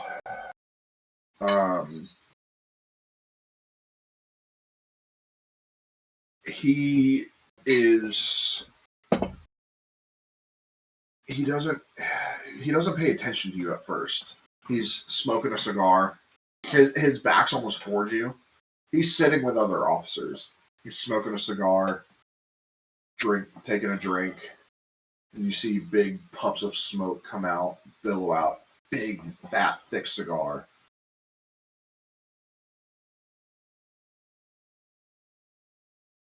And as he looks around, you see a man with a very square jaw. You see as he turns on the table, there is a helmet with goggles on it. multiple medals and badges. He looks to you. I drop my sword. General, sir. What can I do for you?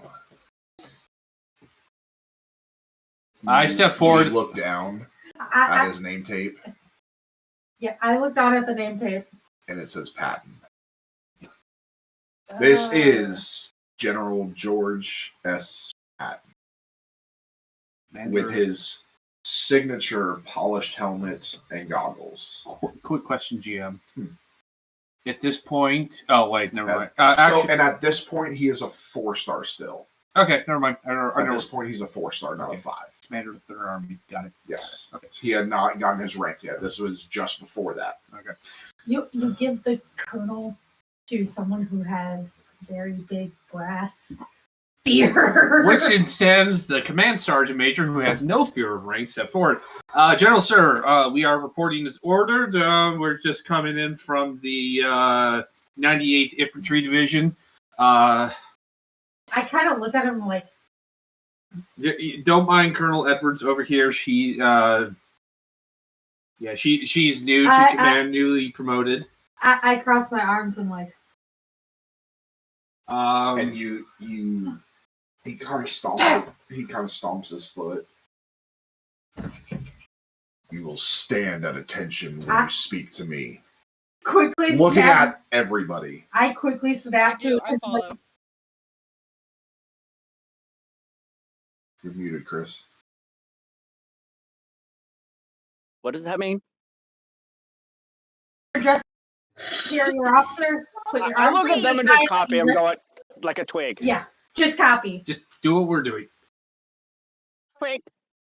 A twig. He kind of flicks the ash of his cigar.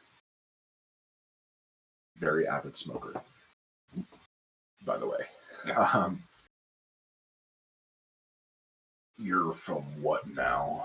No, we just newly transferred in from the 98th Infantry Division, sir. Real unit, by the way. Yeah, but did we ever... What are you doing at an officer bar? Guiding to Colonel Edwards here and everything. She's new to Europe, sir.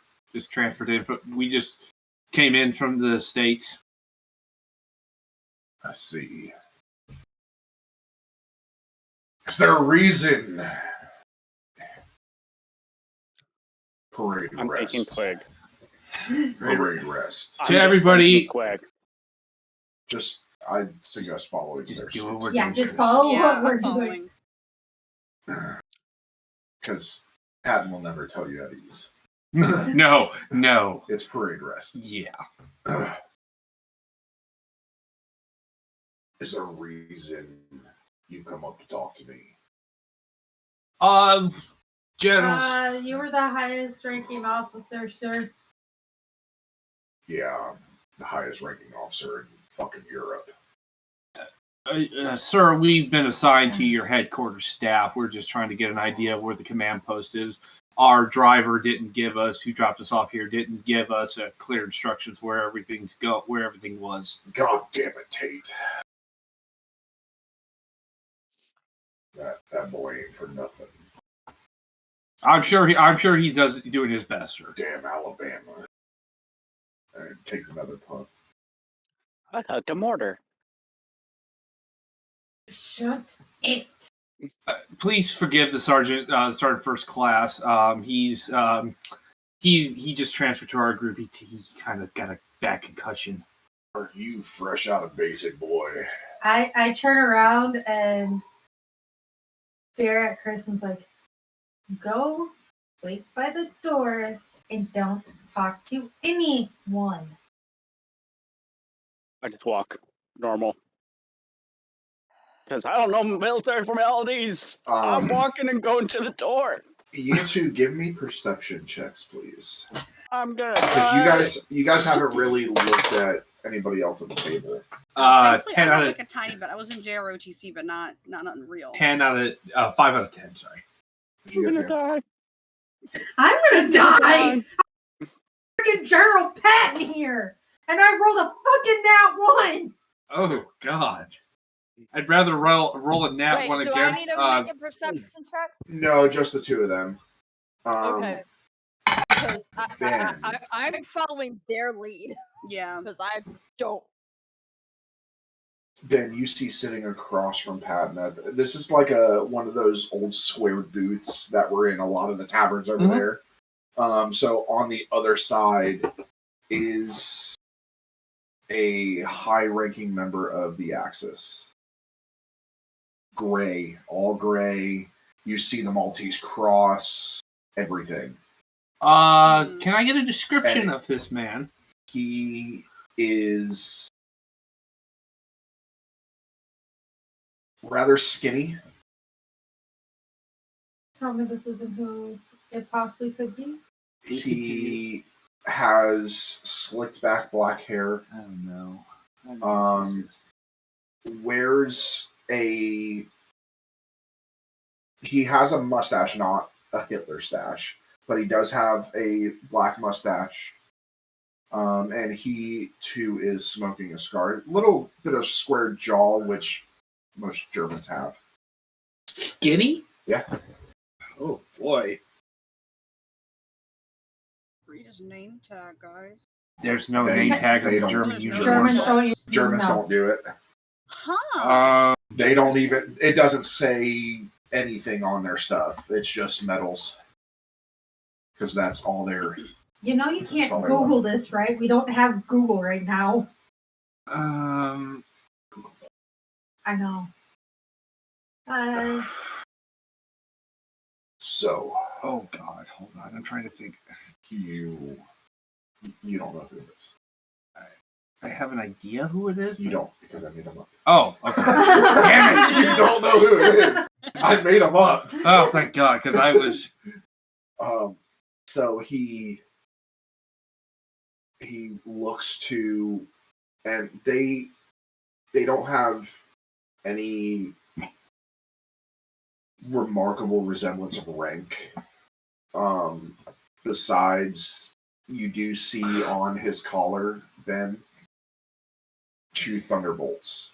Oh, shit. He's. Just to let everybody, if y'all weren't aware, that means he's SS. I mean, I'm nowhere near. I'm apparently standing at a door now. These are upper echelon of the Axis. Oh, God. Which would be, if they were allied, would be who would hang out with General Patton.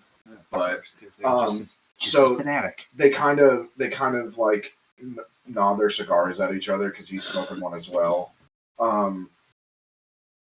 So you're here to help us or them? Well, you, of course, sir. We're all in the U.S. Army.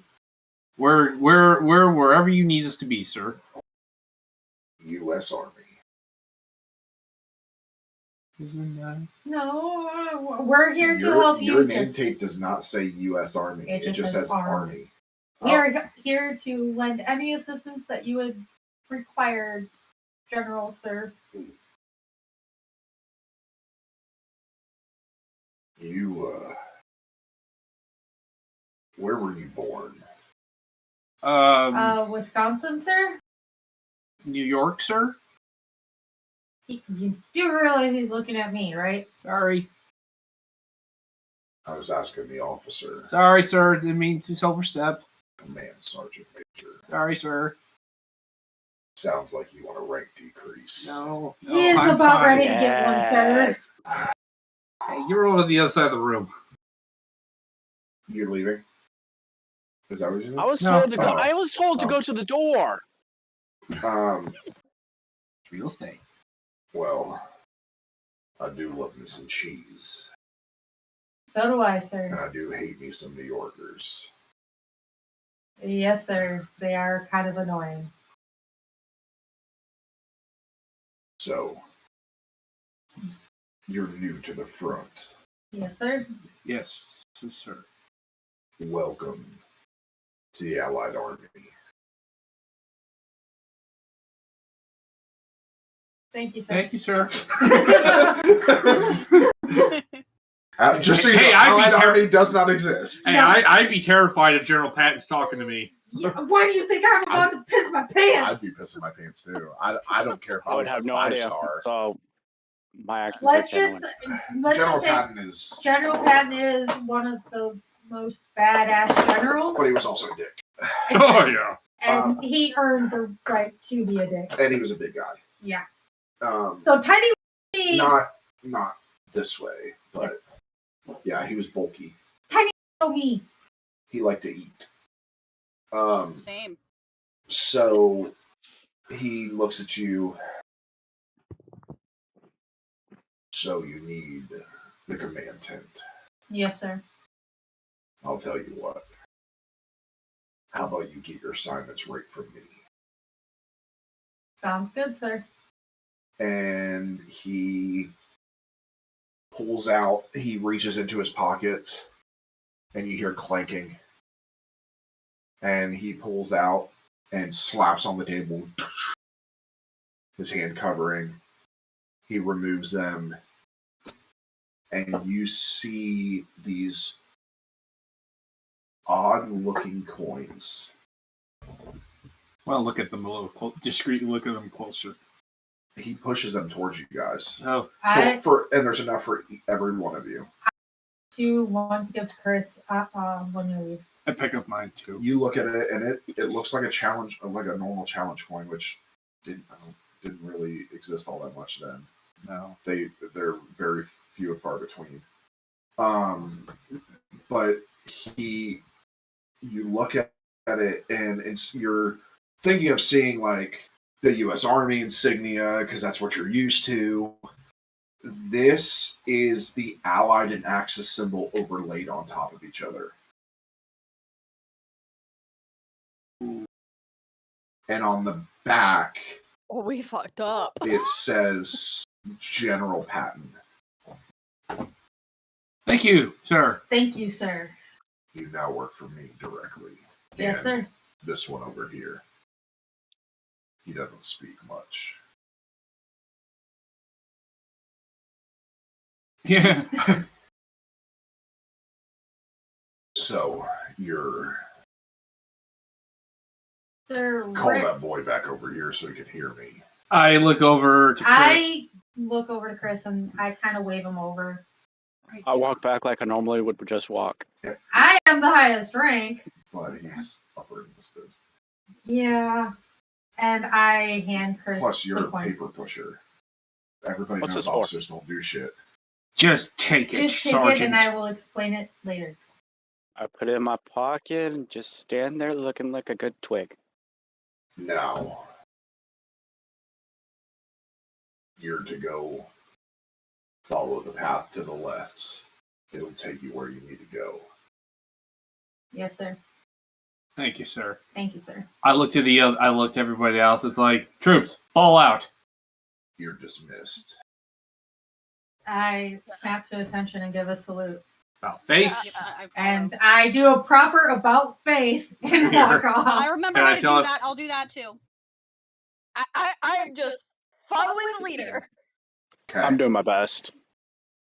It's probably lazy, but I'm doing my best. Chris is the one in basic that marches like with the same arm and same leg. I couldn't stand. Sorry, Chris. As Sorry. we get out, I will explain to Probably would Chris. be. I will pull Chris to the side and be like, follow what Ben and I do Do to a a crash T. course. And I kind of pull Elliot and Kara into this too. Follow what we do to a T. Don't speak unless spoken to.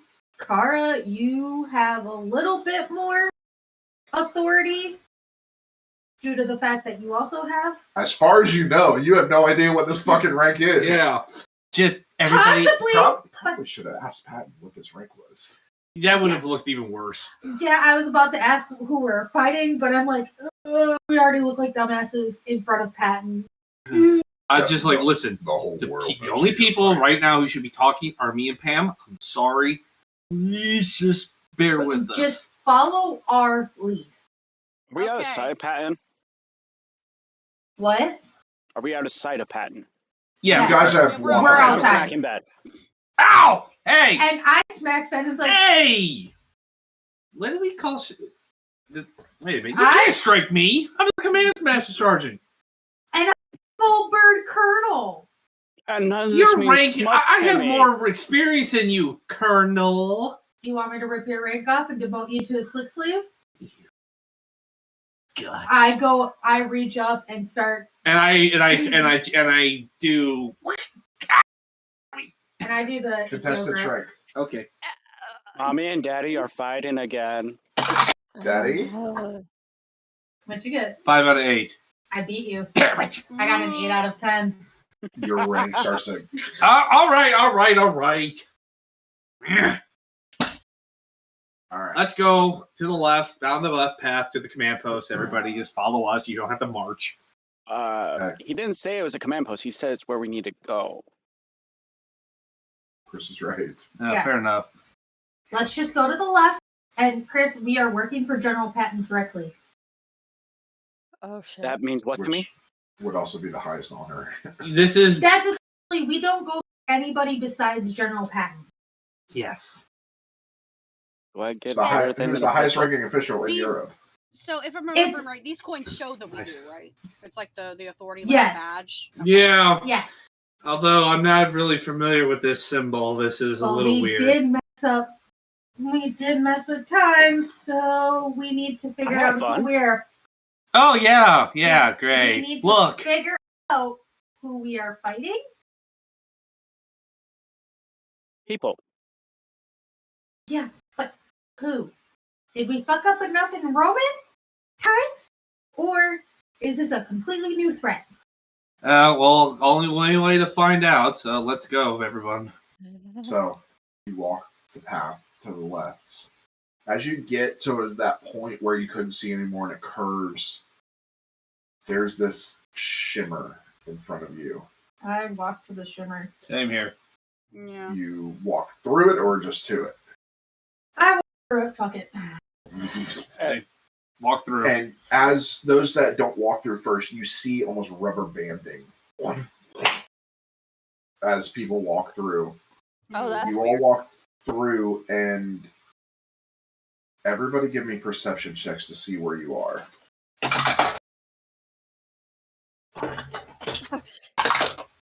Okay. 7 out of 8. See shit. You're an officer. Nobody Broke my expects you end. to. That's why you wanted to make me an officer, so you could just give me shit. Yeah, They don't do anything. 7 out of 10. 4 out of 10. Oh God! Of course, this would be the 1 out night of my 4. guys in my unit actually start watching this. Yeah. All right. I'm like, I am way too. So you see an intense battle between Germany and the Soviet Union. Ah, You are in the Eastern Front. okay. You are faced with a decision Shit. whether to allocate resources and support to bolster the Soviet war effort. This could involve providing crucial supplies, sabotaging German operations, or even participating in covert operations behind enemy lines. Success in aiding the Eastern Front could turn the tide in favor of the Allies, but failure might lead to increased Soviet casualties or more prolonged conflict. Wait, so are we double agents then? Since there's both symbols on our coins? You don't know what's going on. This is a hodgepodge of things. If you recall, when you guys were in Rome, you were traveling between times. So this is So this could okay. be completely unrelated. So here's your two choices. You can either supply critical supplies to Stalingrad or do covert operations behind enemy lines. Oh, Stalingrad being that's the battle. that's one of Pivotal the pivotal battle between so against the Germans in the to lose Russians. the Eastern Front. And This is really where you are, this is Nazi Germany. Like it's legit Nazi Germany, like From that what we you can- know. What you can tell, this is the Soviet Union versus Nazi Germany. This is Stalingrad. Battle of Stalingrad. Okay, So- did we see? Okay, so we saw Germans. So technically, with what we just saw, that's a typical what we know as a German uniform. Mm-hmm. So do we go with the Germans, or do we go with the unknown, which is the Russians, that we don't know if they're actually allied with us? I think we should play it safe and go with the Russians because we don't even know if this is. But we just faced a German soldier that was sitting with General Patton. Yeah, but do you see it? Do we see any Americans or Do we anybody? see anything like any American support on the German side? Do So we see any of the allies? This is Soviet versus Axis. So I'm thinking this is I'm telling to everybody. I think this is the regular timeline. This is the Stalingrad that we learned about in school. So if we helping the Germans isn't going realistically, this isn't going to help the Germans in the long run. They've been dealing with supply problems for months, up to a year and a half by now. So they're not going to defeat the Russians in the long run.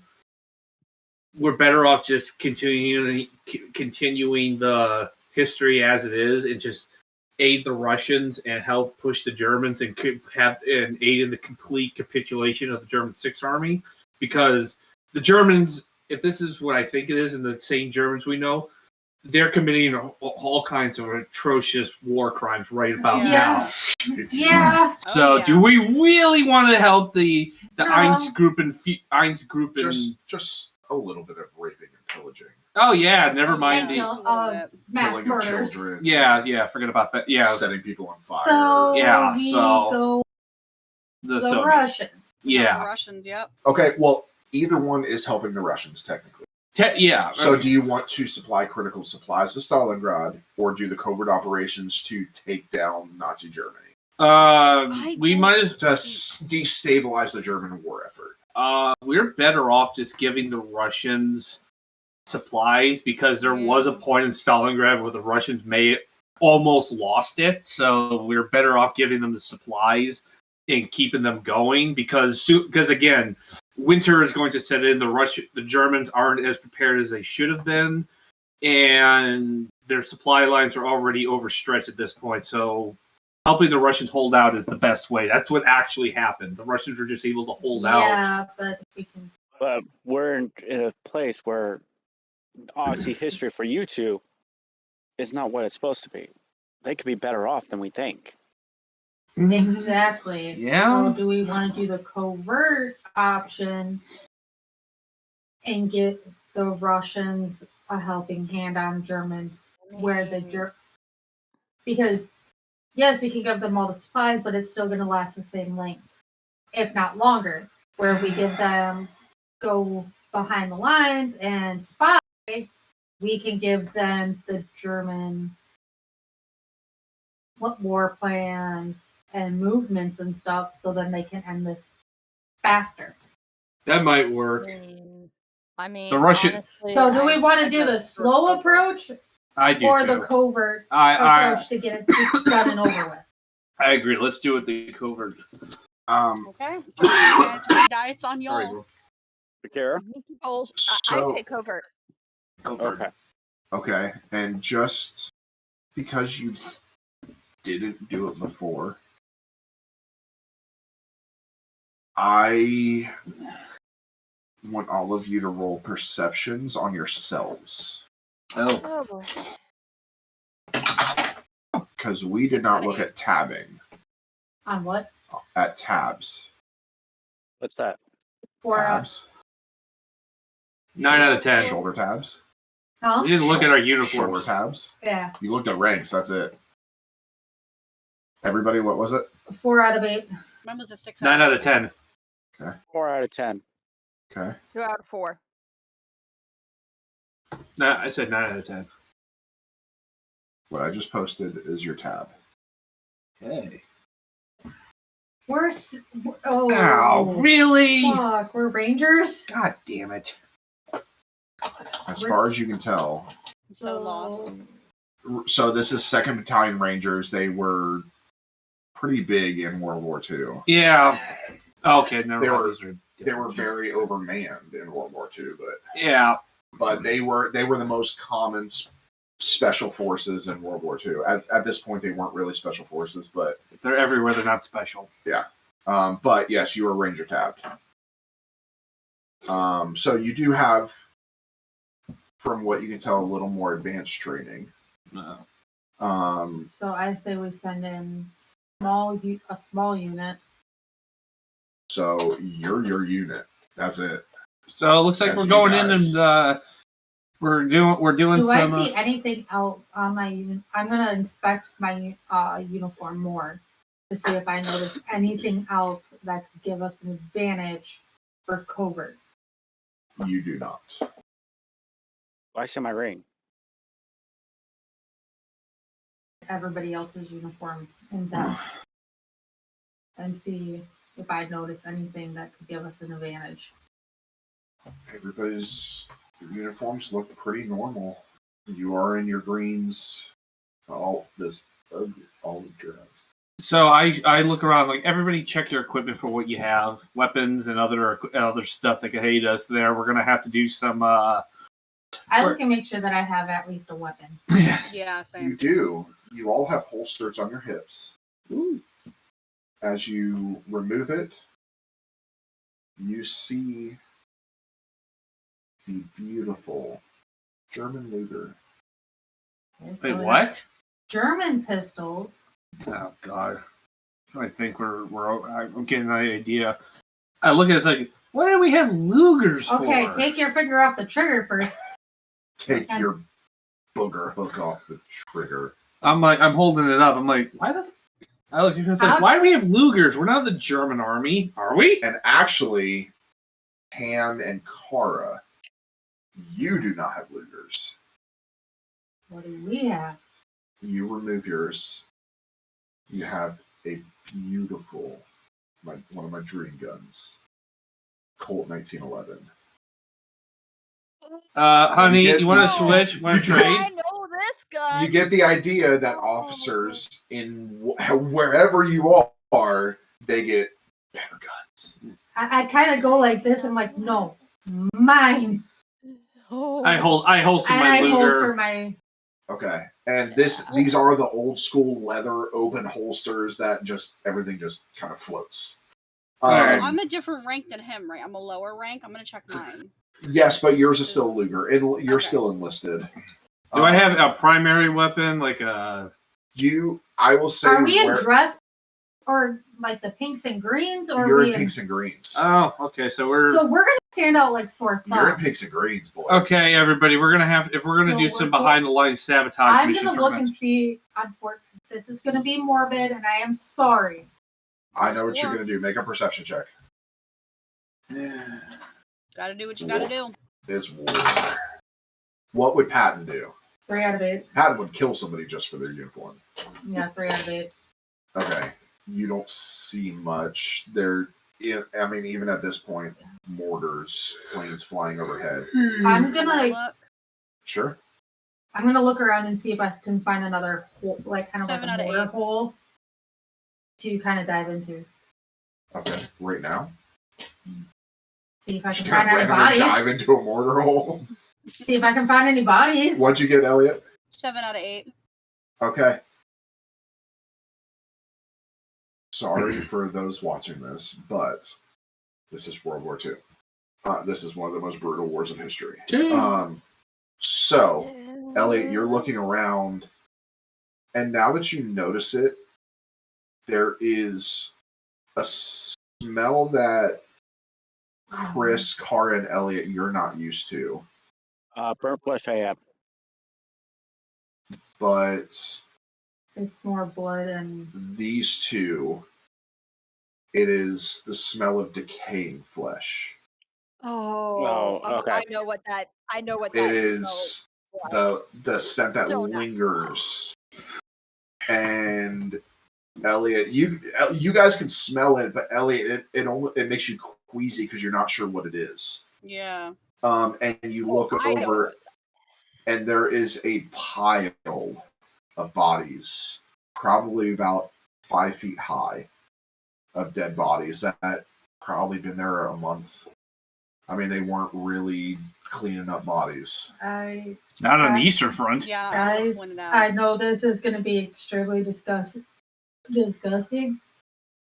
As I'm trying not to throw up right now, we are going to have to get uniforms from that pile. Yeah. So strip the dead of their gear and everything, Because and we are not. We will stick out like a sore thumb on covert. If we're doing the covert operations. Yeah. So I go over to the nearest dead body that kind of looks like my size, and I just start stripping the uniform. Move other bodies out of the way, and person's a little heavier, and they kind of flop to the ground as you drag. Yeah. I do the same thing as I'm trying not to throw up right now. Same. I start stripping the dead body. This is a German soldier, I'm presuming, right? We don't know. So be it. Wait, hold on. Oh wait, hold on, guys. We need to find German uniforms if we're Do going. you? No, we really don't. No, we really don't. Well, we're going to provide covert operations. We need to find German uniforms. That's a good point. That is a good point. All right, everyone, find dead Germans your size. Hold on. We should have asked who we should have. I mean, if you want to dig deeper into the pile, you can. You can try and dig deeper. I'm just gonna walk around the pile, see if I'm looking for German uniforms. Perception checks. I thought failing those. Probably disgusted. I'm gonna go in the pile and start rolling bodies down. Not 8. Natural 8. Okay. I got a 5 out of 10. 8 out of 8. Pam, as you're walking around, you do see a few gray sleeves. I am so sorry. I'm disrespecting you. And I gently pull the body out. I do the same. So you guys kind of flop a few bodies off, hitting the ground. Couple wet puddles on the ground where they had rain a few days ago, and it takes in this war climate, stuff does not evaporate quickly. Yeah, there is no sun. That is just ash, and you're able to pull them out, and Pam, as you grab one, the finger twitches. I check their pulse. And I'm kidding. No, it was just an involuntary twitch, last muscle spasm. But I thought you were about to pull the zombies on us. Yes, Nazi zombies. Oh, great! That'd be awesome. Zombie stormtroopers. They made a movie about that. I mean, we did see those in a certain show. Yeah. So, you guys are. I will say, you guys are each able to find. As I'm changing, I'm going to take out my coin and look at it more closely. Okay. And see if I notice anything on it that will give us a hint of what we are fighting. Okay. Like if it gives us place. Give me a perception check.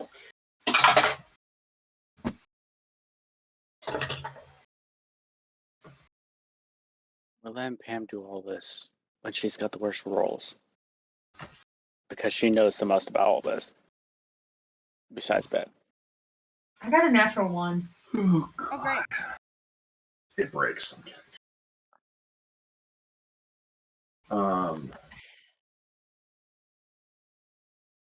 I think we are severely needing information that we are severely lacking. And as I'm looking for papers as I'm taking my uniform off too, like see if I can find orders or transfer papers or anything like that. So a lot of these are lower ranks. On myself. As I'm undressing myself, I'm looking to see if I can find anything. Don't really. Hmm. You don't really see. There's not much. This is just. You've changed so much with the decisions that were made. Guys, look at your coin. See if you notice anything. I pull out my coin and look.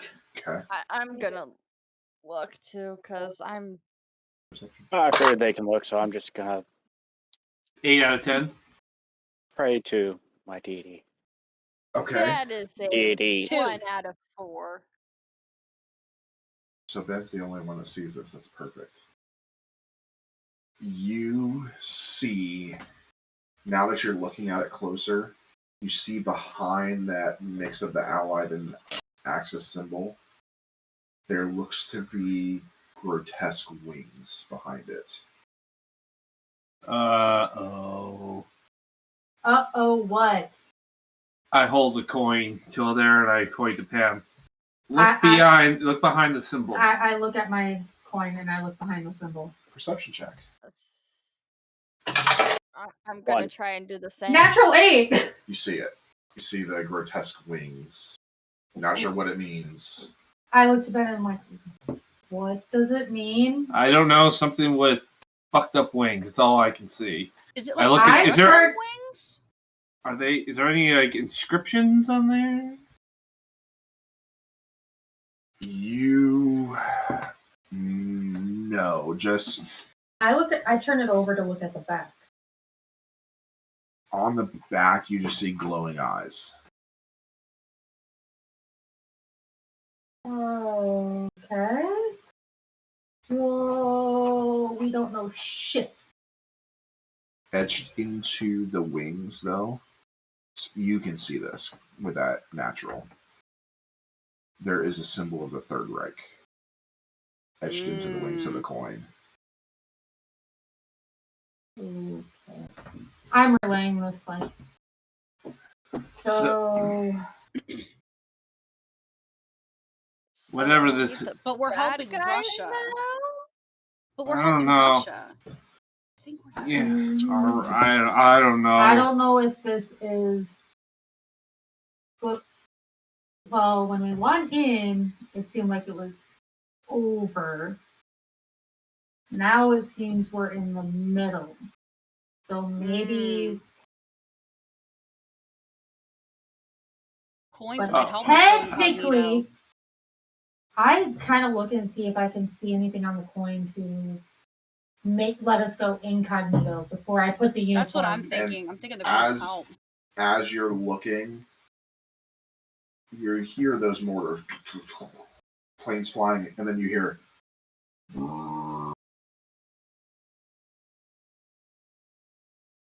What was that? This large growl. Oh, fuck me.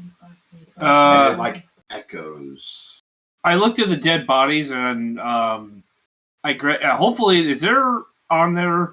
I grabbed their service rifle and their ammunition. I'll say you find a couple like M1 Garands. Wait, the Germans have M1 Garands? Okay, now I'm really confused.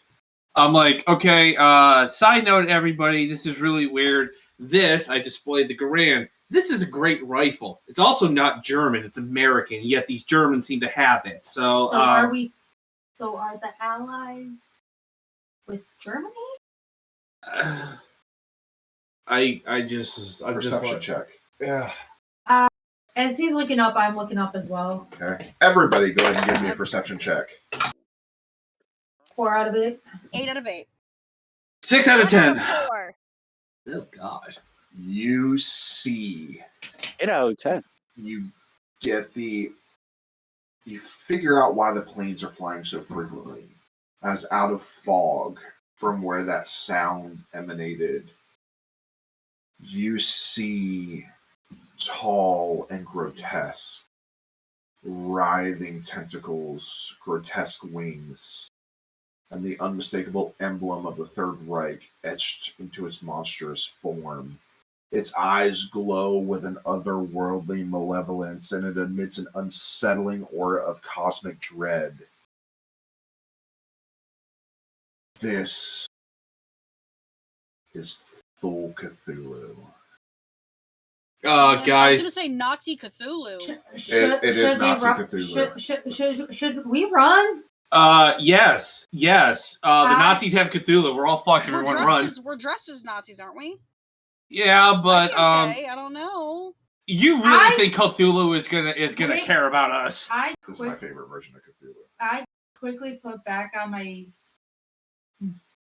normal uniform. And I'm like, fuck this shit. And I wait, hold on. We still the gotta help the Russians, because I'm telling you right now, if Cthulhu is on the side of the Germans are the bad guys. Yes, but if you look at your coin, there is the symbol of the Third Reich.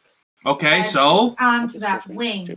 I think we will be fine in our normal uniforms.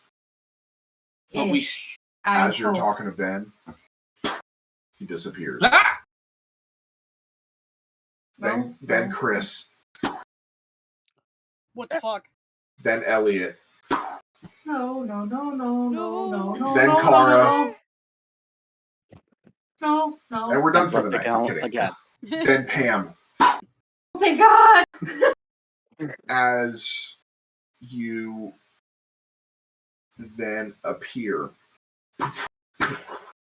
those coins gone. Oh, do I still have my grand?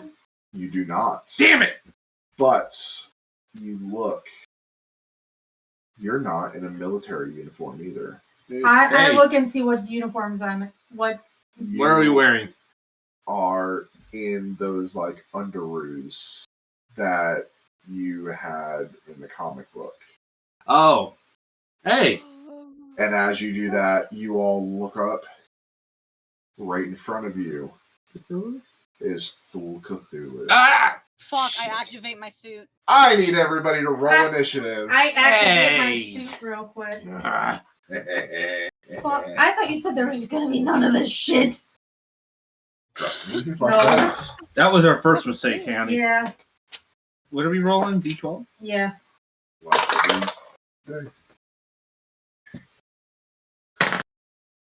Goddamn Cthulhu.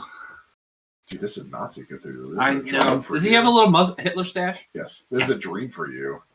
Yeah, that's true. Well, the Nazis did look into the cult and stuff, so Very Yeah, but much so. Cthulhu's Yeah. fake. yeah, but Or is he? If Cthulhu's real, we're all screwed. I prefer All the flying right. spaghetti monster. Absolutely. All right. 12. 11. I got 11. 10. 9. 8. 7. 6. Really, guys? 5. Me. 4. Me. 3. me. Car, what'd you get? 1? Yeah. Okay, so Jesus. So you go negative. Hey, I'm back at the bottom of the list. So it is Ben, Cthulhu, Elliot, Chris, Pam, Kara. So we did make a little addendum to the rules of the system. So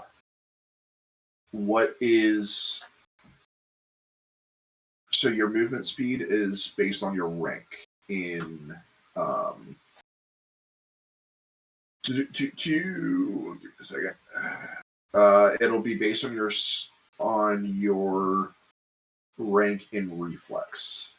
okay. So if you were untrained, you can move 10 feet. If you were trained, you move 15. If you are master, you can move 20. If you are legendary, you can move 30. Everybody got it? Yep. Yep. Okay. It's a little addendum that'll carry over into campaign 2. That is our final change on the system. All right. So, Chop of the Round is Ben with Cthulhu on deck. All right, so I kind of try and steel myself as best I can against the embodiment of eldritch horror, and I'm gonna try a couple of basic clap attacks and try and send out some sonic waves toward it from where I'm standing. Okay. I should be able to reach it, right? Yeah. So yeah, I'm gonna do that for my first attack, which is, what would that be under strength check? It's reflex because it's range. Okay, so D8 dice because I'm a master. First attack. That's a 3 out of 8. Miss. How do I miss Cthulhu? 8 out of 8. Okay. That was the second attack. I get 4. That was a 2. I was a 2 out of 8. Miss. Another 8 out of 8. Okay. Nice. So you just clap. You're looking like a fucking seal. Or one of Not those the, little not, the, monkey sing, not the singer. Not the singer. Huh? Not the singer seal. No, I don't like him. Although he looks as bad as a seal. But so the first few go sideways. I don't know how you miss something this big. And the few hit him and he just kind of, he doesn't even move. Just those tentacles are just. I'm just, so should I roll damage, GM? Nope. Oh yeah, that's right. Damage? That's right, armors. You ain't that good. No. All right. It is his turn. He's going to do a multi-attack. Great. One with its bite, 2 with its tentacles. Yeah. First one's on Ben. He's going to try and bite you. Oh, yeah. Don't get weird with Cthulhu, Chris.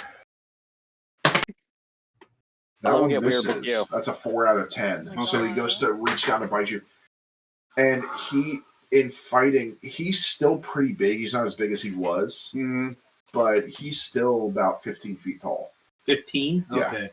But he goes down to bite you, and you're able to kind of move out of the way. You actually use a sonic blast to push yourself out of the way. So then he's going to attack you with 2 of his tentacles. Okay. Oh. It's an 8 out of 10. Okay. That takes a point of armor. Okay. And 4 out of 10. That one misses. But I also need you to make me a reflex check, please. Reflex check. Got it.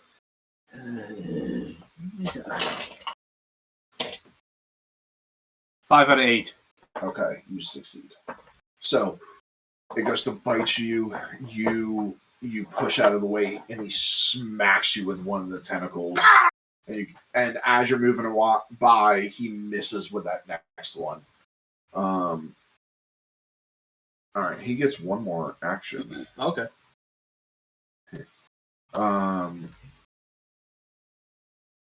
He looks to all of you and closes his eyes. Uh-oh. I put up a barrier. Okay. In front of you. I'm going to try and expand it in front of all of us. I need a reflex. 5 out of 8. Okay, we'll see if it works. He is going to cast Mind Blast. Actually, your barrier gives him disadvantage.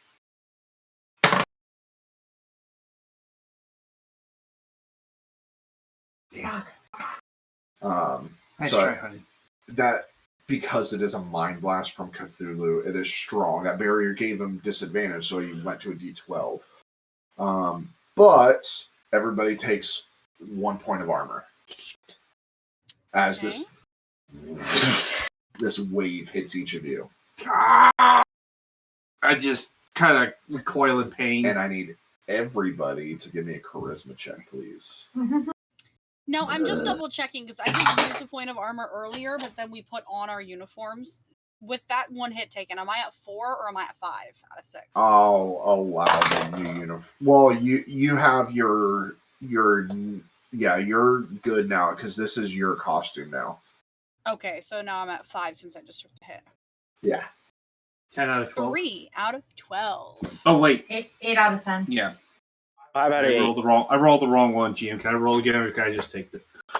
Oh no, you're rolling the right 10 dice. out of 10. Nice. 5 out of 10. Okay, so Elliot's the only one that failed, right? Elliot's, you are stunned. Oh. Great. You cannot do anything till your next turn. I'm just like. Which is great because you're next, Organizing. and it skips Yeah. over you. So you're just standing there, stunned. All right, Chris, you're up. Pam, you're on deck.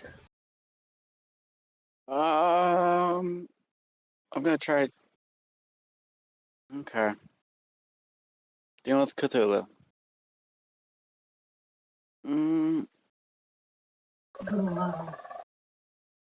Careful, he can fly too. Just a gigantic mind flayer. The mind flayers are mini hymns. Mm-hmm. I don't know if you ever confirmed I could do this or not. I'm gonna see if I can shapeshift my arm into like a blade.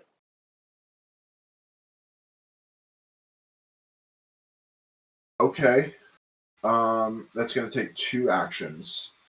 Okay. And you need a successful roll on each one. So give me, I would say, give me perception checks because you need to remember. This is basically every time you do this, you have to remember what something looks like and what's made of. First one's 6 out of 10.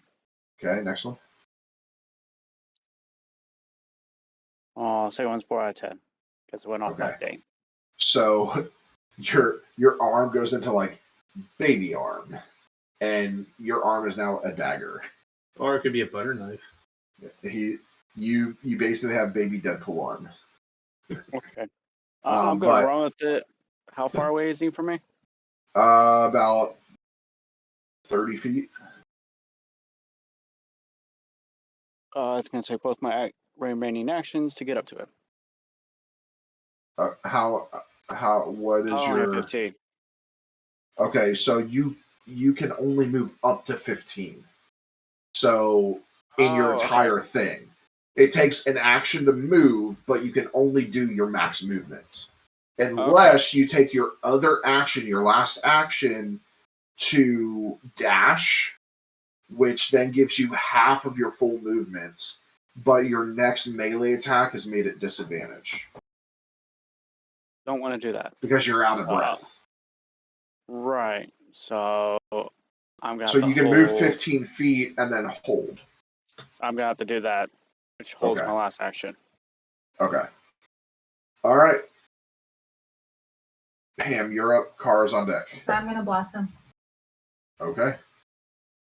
5 out of 8. Okay. 3 out of 8.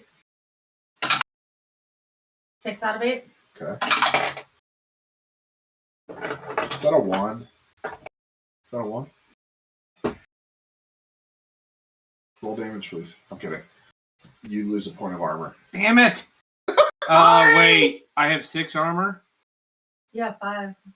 Because you lost You had 6. And I'm half my half. One. I had. No, he just said that once we put our suits on, it resets your armor. armor. Okay, then I'm only so at 2. you're at 6. No, this is my second hit then. Yes. Okay, sorry. So one misses, and then the other one hits Ben in the shoulder. Maybe I should teach you to let me fucking sleep and not snore. All right. That ends your turn. Kara, you're up with Ben on deck. Let me guess. I'm going invisible. I'm going invisible. Okay. You disappear. One action.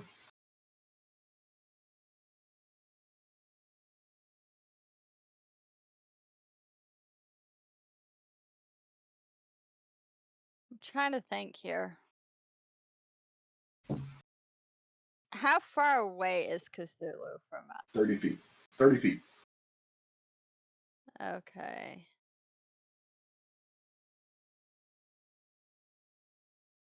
I'm gonna try and move to this side. Okay. Because I only got 20 feet of movement, so. Okay, so you're 10 feet away from him. I'm 10 feet away from him. If you want, you still have two actions. You can dash and get to him because that gives you an extra 10 feet that gets you there. And then because you're invisible, it would negate the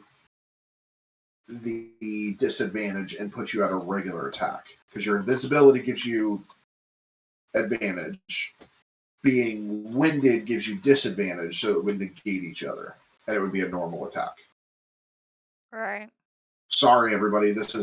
We're still adjusting this whole thing, and what we're doing will become an announcement in January with the new campaign. All right. Yeah, I'm gonna do that. Pulling out my tunas as I'm dashing. Okay, and then you can take one strike against him, so go ahead and do that. All right. And that's a strength. Yes. 7 out of 12. Okay, that hits. Take a point of armor. So you, and then you kind of push yourself past your limit, reappear as you stab into his calf, and you go, and you see this big head turn right towards you. These tentacles just writhing. I need to check into a psychic. All right, Ben, you're up with Cthulhu on deck. All right. We'll use an action to get right up on him within punching distance. How far away from I should be able to... You're 30 feet. I'm at 30 feet, so I should be able to use an action to get right toward him. What is your movement? What's your reflex? Reflex, that's right. Master, so that's... So master, you have 20 feet of movement. Okay. So you can do the same thing. You can do 20 feet, then you can dash or rush, I think is what we're calling it. Yeah. You can rush to move that extra 10 feet. Now your next attack will be at disadvantage. Okay, I'll do that. And then your next attack will be regular. Okay, I'll do that. Okay, so you're starting to kind of push yourself past, and you're getting ready to hit, so do so at disadvantage. So that would go to trained, which is a D10. Correct. That is a 9 out of 10. Okay. Hits. And the next one, regular, so that's a D8. 8 out of 8. Okay. So you rush up, hit him, just start punching anywhere you can. And he kind of gets a little shaky. But it's his turn. Yeah. So he is going to...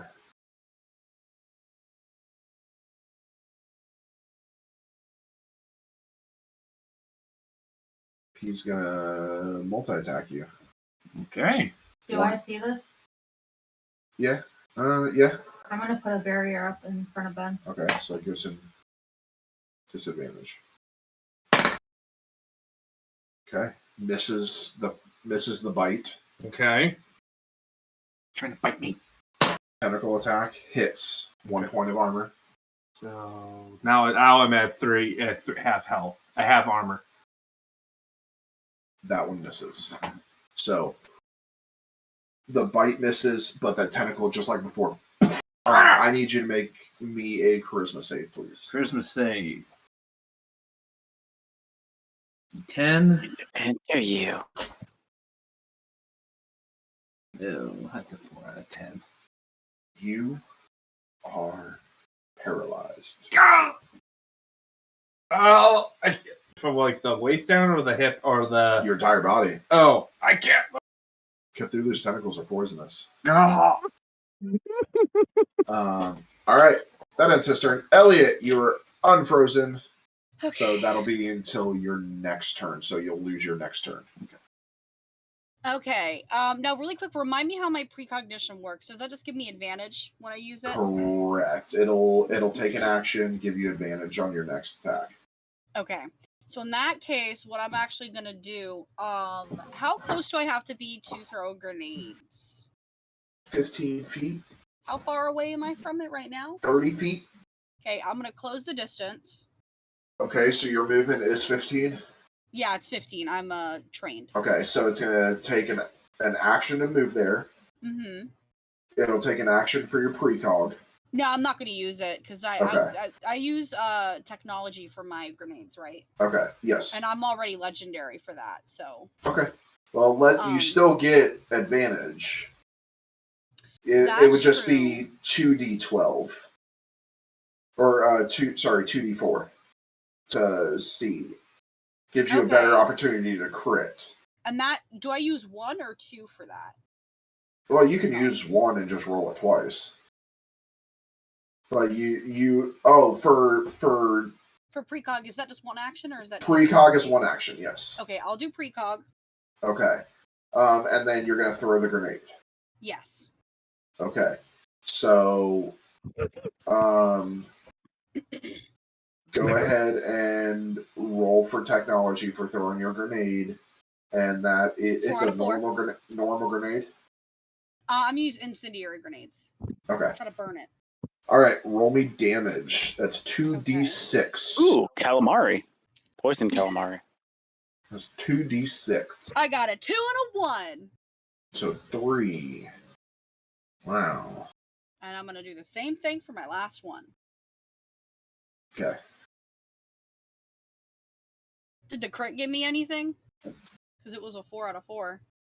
Oh yeah, that's why you rolled extra damage. That's why you rolled or I'm sorry, you add 2 to that. So it's 2d6 plus 2. So Okay, so it was 5. Okay, there you go. Sorry. You're good. All right. And then I'm gonna do another. Oh, I just lost my D4. I'm gonna have to type it really quick. Hang on. Where's the roll channel? 4 out of 4 again. Okay, roll damage 2d6 plus 2. 7. I got a 4 and a 1 plus 2. Okay. All right. So these grenades hit. He actually catches on fire, and he is slowly burning. Okay. You're not going to Yes, see you. me for a second because Okay. I'm going to be looking. I'm going to be looking for my dice really quick. All right, Chris, you're up. Pam, you're on deck. I'll move the other 15 feet. Okay. We're gonna try to pick blade, not a dagger size. Okay. It's gonna take 2 once again. Okay. And that's 2. And you said perception, right? No. Yep. Perception or reflex? Doesn't matter. It's the same Perception. thing. 6 out of 10. Okay. 6 out of 10. Okay. Full blade. One action left. I'm gonna slice at its leg. Strength. That's a D8. That's a 3 out of 8. All right, that misses. Just misses to the side. All right, Sure. Pam, Cool. you're up. Yeah, I'm gonna blast it again. All right, Kara, you're on deck. 8 out of 8. Roll Awesome. damage. 2d6 plus 2.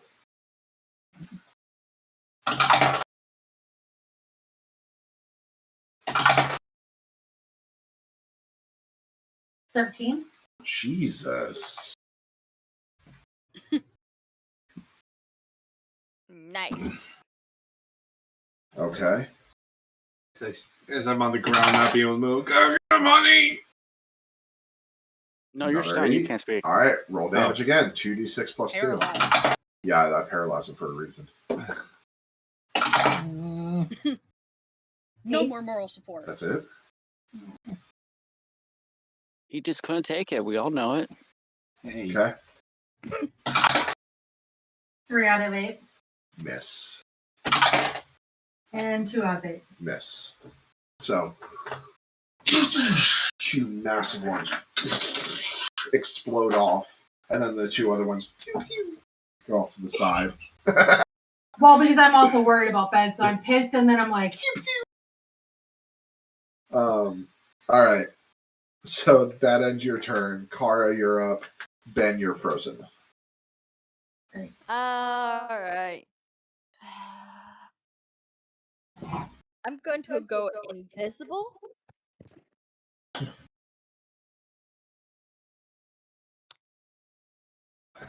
And I'm actually going to back away from Cthulhu.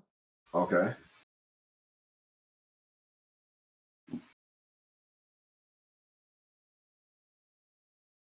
And I'm going to try and lash out at him using my shadow powers. Okay. You want to use all 3? Or it would technically be 2 because you moved. So you can use both of them. So I'll need checks for both.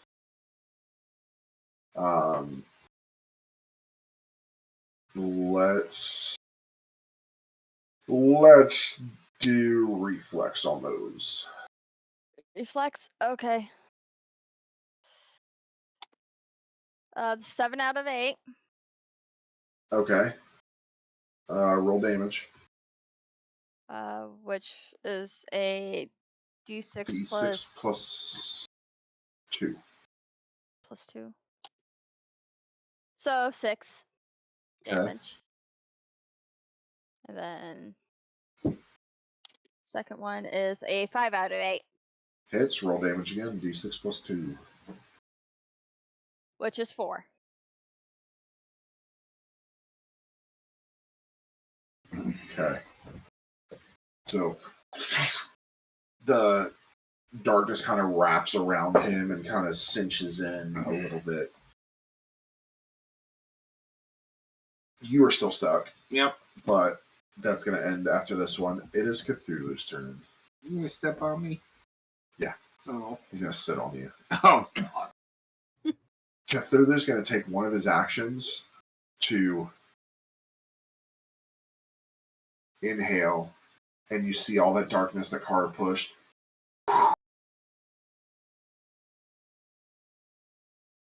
As he absorbs that darkness. Oh, no. oh no. Think of what he is. Yeah.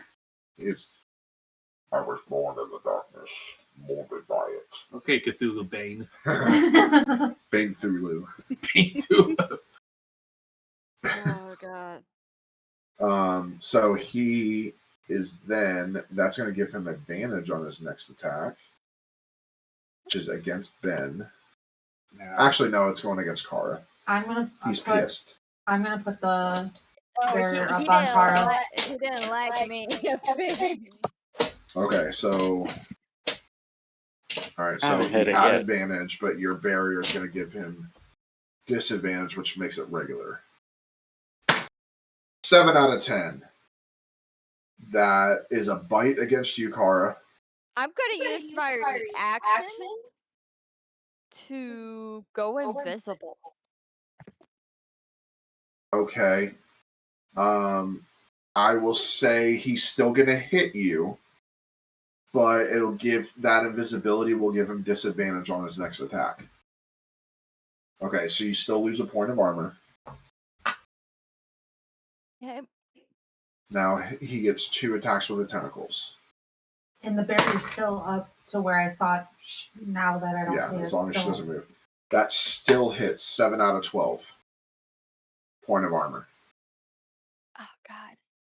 I'm at half. You're at half? Yep. Alright, and the next one was an 11 out of 12. So I need you to roll an armor check, please. Which would be You're gonna roll a d8. D8.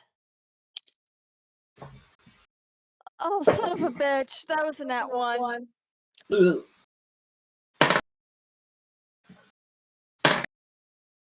That's 3 points of health. So That could I have been take worse. 3.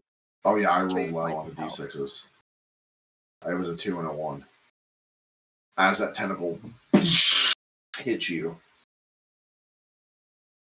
But that ends his turn. Elliot, you're up. Chris, you're on deck. Okay. I'm gonna do my precog again. And then somebody ran up to him though, didn't they? Chris and Ben are up Chris. there. Okay. And Ben can't move. Great. Okay, so I'll do my precog and then I'll use my blasters, I guess, instead of grenades. Okay. 2 out of 4 for the precog. Okay, that one works. So your next attack will be at advantage. Okay. And my blasters are reflex, correct? Your blasters, remember you upgraded them. They're technology. Oh, that's right. They're technology now. Okay. Correct. Okay. 1. Let's see if I get something different. 3 out of 4.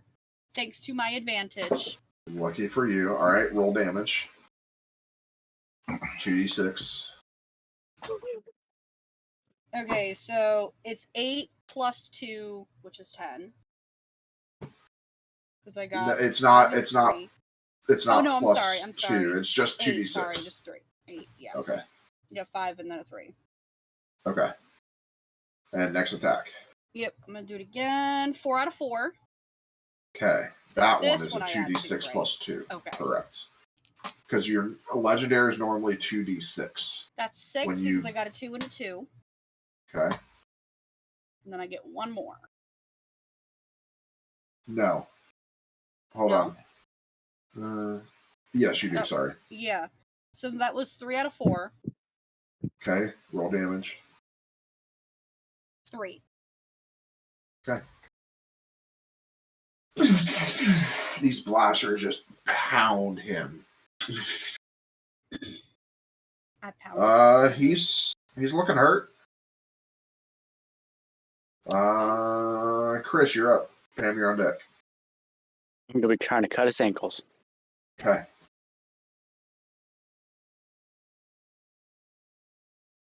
Four out of 8. That hits. Roll damage. 6. 6. Okay.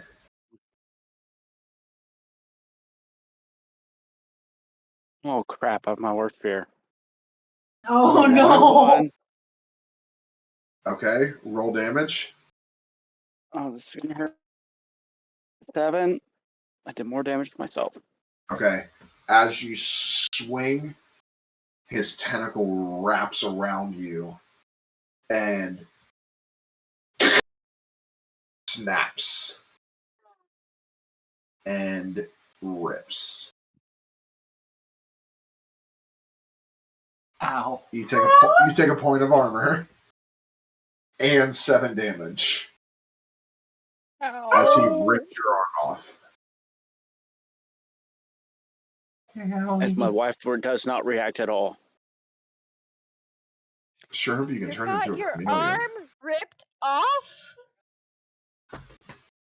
What the fuck?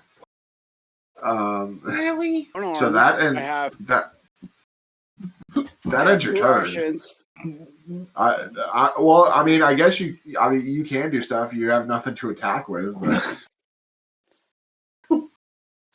Run away! Run away! Grab your arm. Yeah. Yeah, don't lose that. I don't have my arm. You don't have it? Cthulhu still has it? Yes. Well, I was gonna try to heal it, but you're screwed. Oh, he's gonna fucking eat it. Yeah. I'm gonna bite him. You're gonna bite him? You're human. Okay. Hey, we Roll strength. They get 7 out of 8. damage. Oh. That hits. Roll damage. 6. Don't say how you. I got one more. I'm gonna bite him again. Okay, roll strength. I bet you're gonna take damage for biting this creature. 4 out of 8. Roll damage. If he kills Cthulhu by biting him, I quit.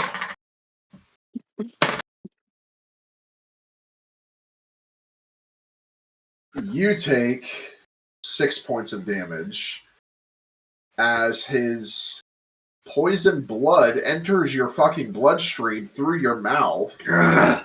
Chris, you didn't think that through. You now have HIV. Congratulations. Oh my gosh. You have Cthulhu AIDS.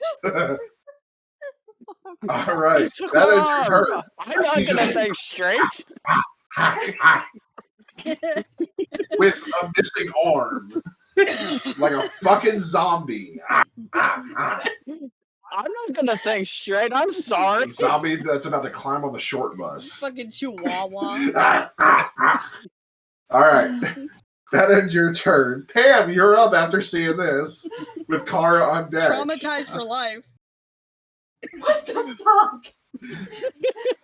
Great. I'm gonna blast it again. Okay. Is that a 1? Yeah. Roll You damage. shoot Chris. Shoot. Oh no. How much more could you do to Roll him? damage. No, You shoot him in his stomach. I see. It's not that bad. a 1. 1 damage. Yeah. All right. Chris, you get shot in the other arm. The good arm. He has no arms. You just take a point of armor. Okay. That puts me at half. Okay. Go ahead. I'm up by 1 or 2. Miss. I gotta kill him. What the fuck? Is that another one? Oh shit.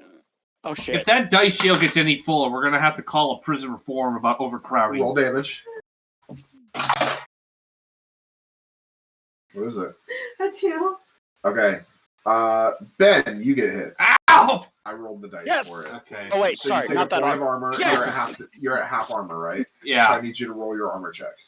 So that is D8. D8. There we go. I have no arm. 7 out of 8. Okay, so you take the point of armor, but you don't take the damage. Okay. How much? Good. I got you. 1? I got you. Is that another 1? Yes. That hits Ben. She rolled a point of damage. Roll armor check. Oh. 3 out of 8. Okay, you lose a point of armor and take 1 damage. Uh-huh. That ends your turn. Thank you. Thank you. Hitting everybody but Cthulhu. I'm just gonna ground myself. All Good right, choice. I think I'm all Kara. grounded, honestly. You're up with Ben on deck. Okay, I'm still invisible, right? From Yes. okay. Seeing that he ate Was my shadows,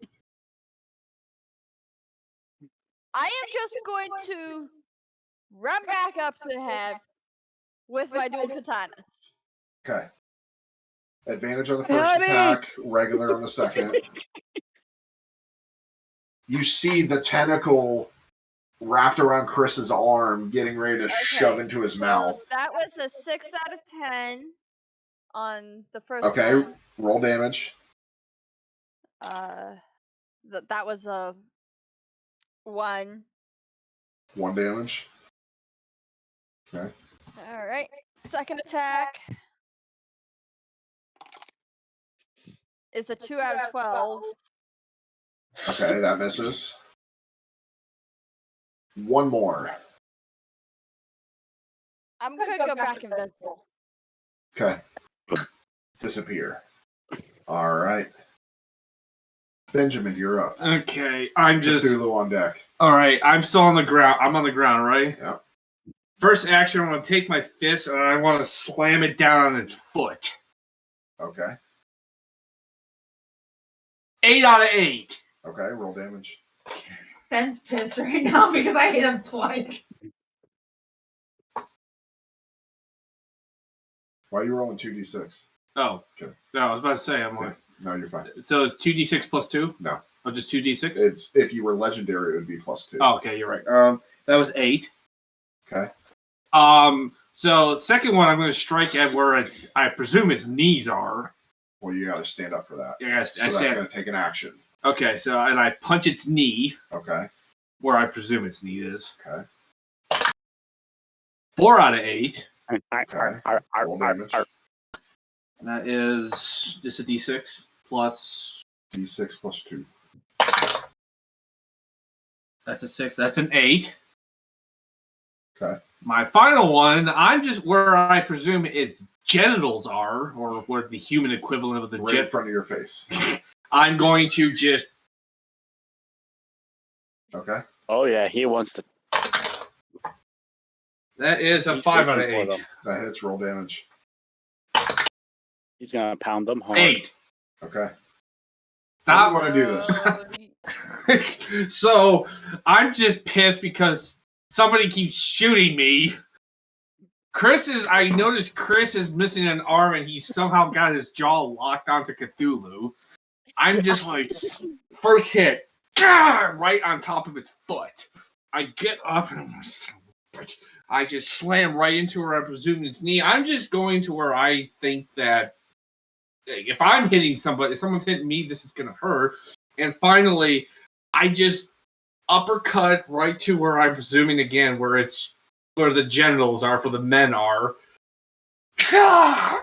Right, I just burst right into its guts. Okay. And I pull out and there's an arm. With that, a portal opens up behind Cthulhu as he falls. Oh, let's run. I look over to Chris. I was like, Chris, you want me to dig in here for your arm? It was still in the tentacle. He hadn't eaten it yet. Oh. I just walked through the door, like, not looking at anyone. Just I I'm gonna grab my arm and then go. I just pull my hand out of the Cthulhu's guts and it's just like, ugh. I go through the portal. okay. Everybody goes through the portal. Chris, as you walk through the portal, your arm's back. It's fine. All of you are fully healed through the portal. However, we still have to bear you this. find yourselves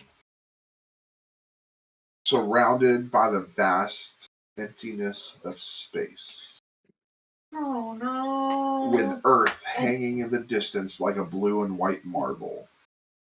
The lunar surface stretches before you, marked by craters and desolate beauty.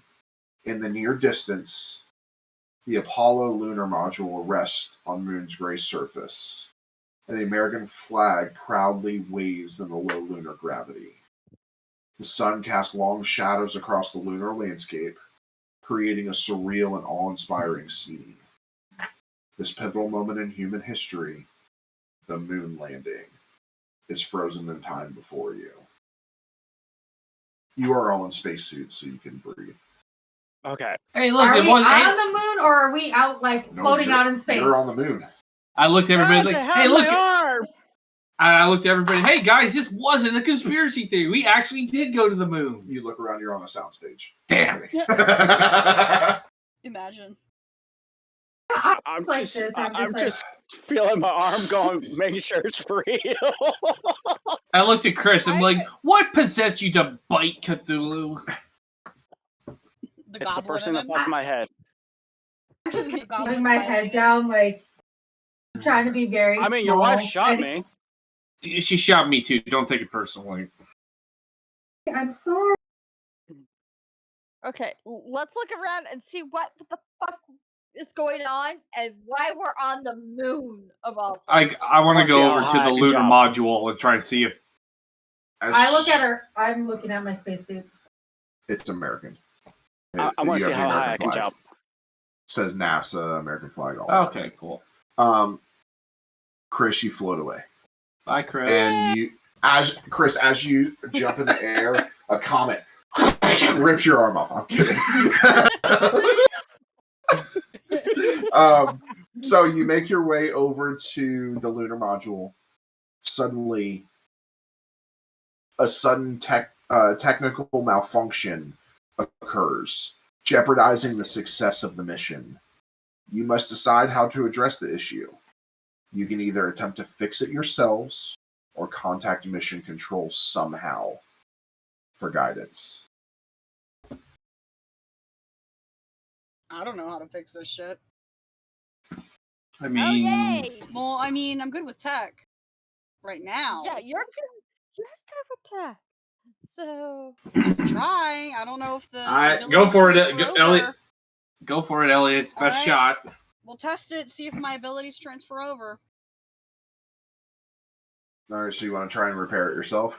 Yep. Or at least. All right. Should I try to repair like a radio or something first, or do you want me to try to repair it myself completely, guys? I don't know. It's Up to only you. the lunar module. Yeah. It's not important. Maybe try just the radio for now. Is there a Yeah, radio? I'm gonna try to. Well, they see if I can contacted NASA somehow. Usually it's in their spacesuits. Yeah, not back in then. I don't know. Yeah, they still have the thing. Oh. It I'm was gonna bigger. figure out communication. It was like this big in the back of their packs. Oh. Yeah, there's really no radio to work on. All right. If there's nothing else, I can try to fix it. Yeah, go for it. I'm gonna All right. attempt to use my goggles to help me with this, though, if I can. Okay. So you will have to negate the spacesuit and put on your costume. Is do this that. like inside, like a sealed environment that I'm gonna be Nope. working on? The lunar module was out in the open. So I wouldn't do it. Don't. Yeah, Yeah, I you're just would gonna. do- Without Contact my mission- goggles, then. Lunar module's still there. Right. All right, so it's going to be a series of checks. Okay.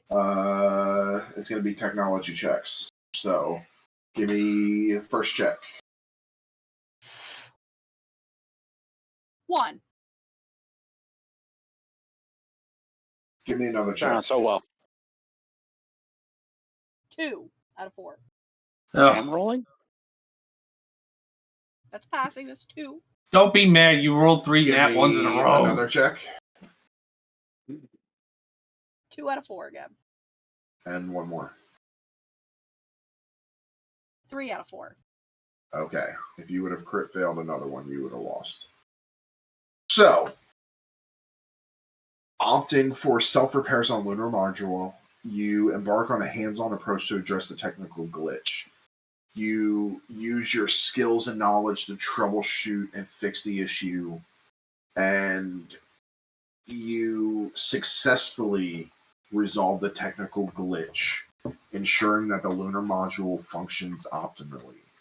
Your self-reliance and expertise in overcoming challenges contribute to your sense of accomplishment. I did it, guys. Now, That's good. everybody give me a perception check. Do I have to? Yep. 6 out of 8. God, I'm 6 just out gonna of look 8. down and the world's gonna explode. 7 out of 10, GM. Okay. 10 out of 10. Okay. Kara, what'd you get? 1 out of 4. Oh no. Okay. Kara is blinded by the sun. Blinded by the Not staring at Apollo. He's not that sexy. So, while exploring the lunar surface, you stumble upon an otherworldly artifact of unknown origins. It emanates a mysterious energy and presents you with a choice. You must decide whether to bring the artifact back to Earth for scientific study or leave it undisturbed on the moon. I vote we take it. I vote we leave it alone. Vote we leave it alone. Leave it alone. Yeah, leave it alone. All right, we'll leave it alone then. Is it unanimous? Yep, Yes. I'm fine with that. Yep. Okay. You choose to leave the alien artifact undisturbed on the lunar surface.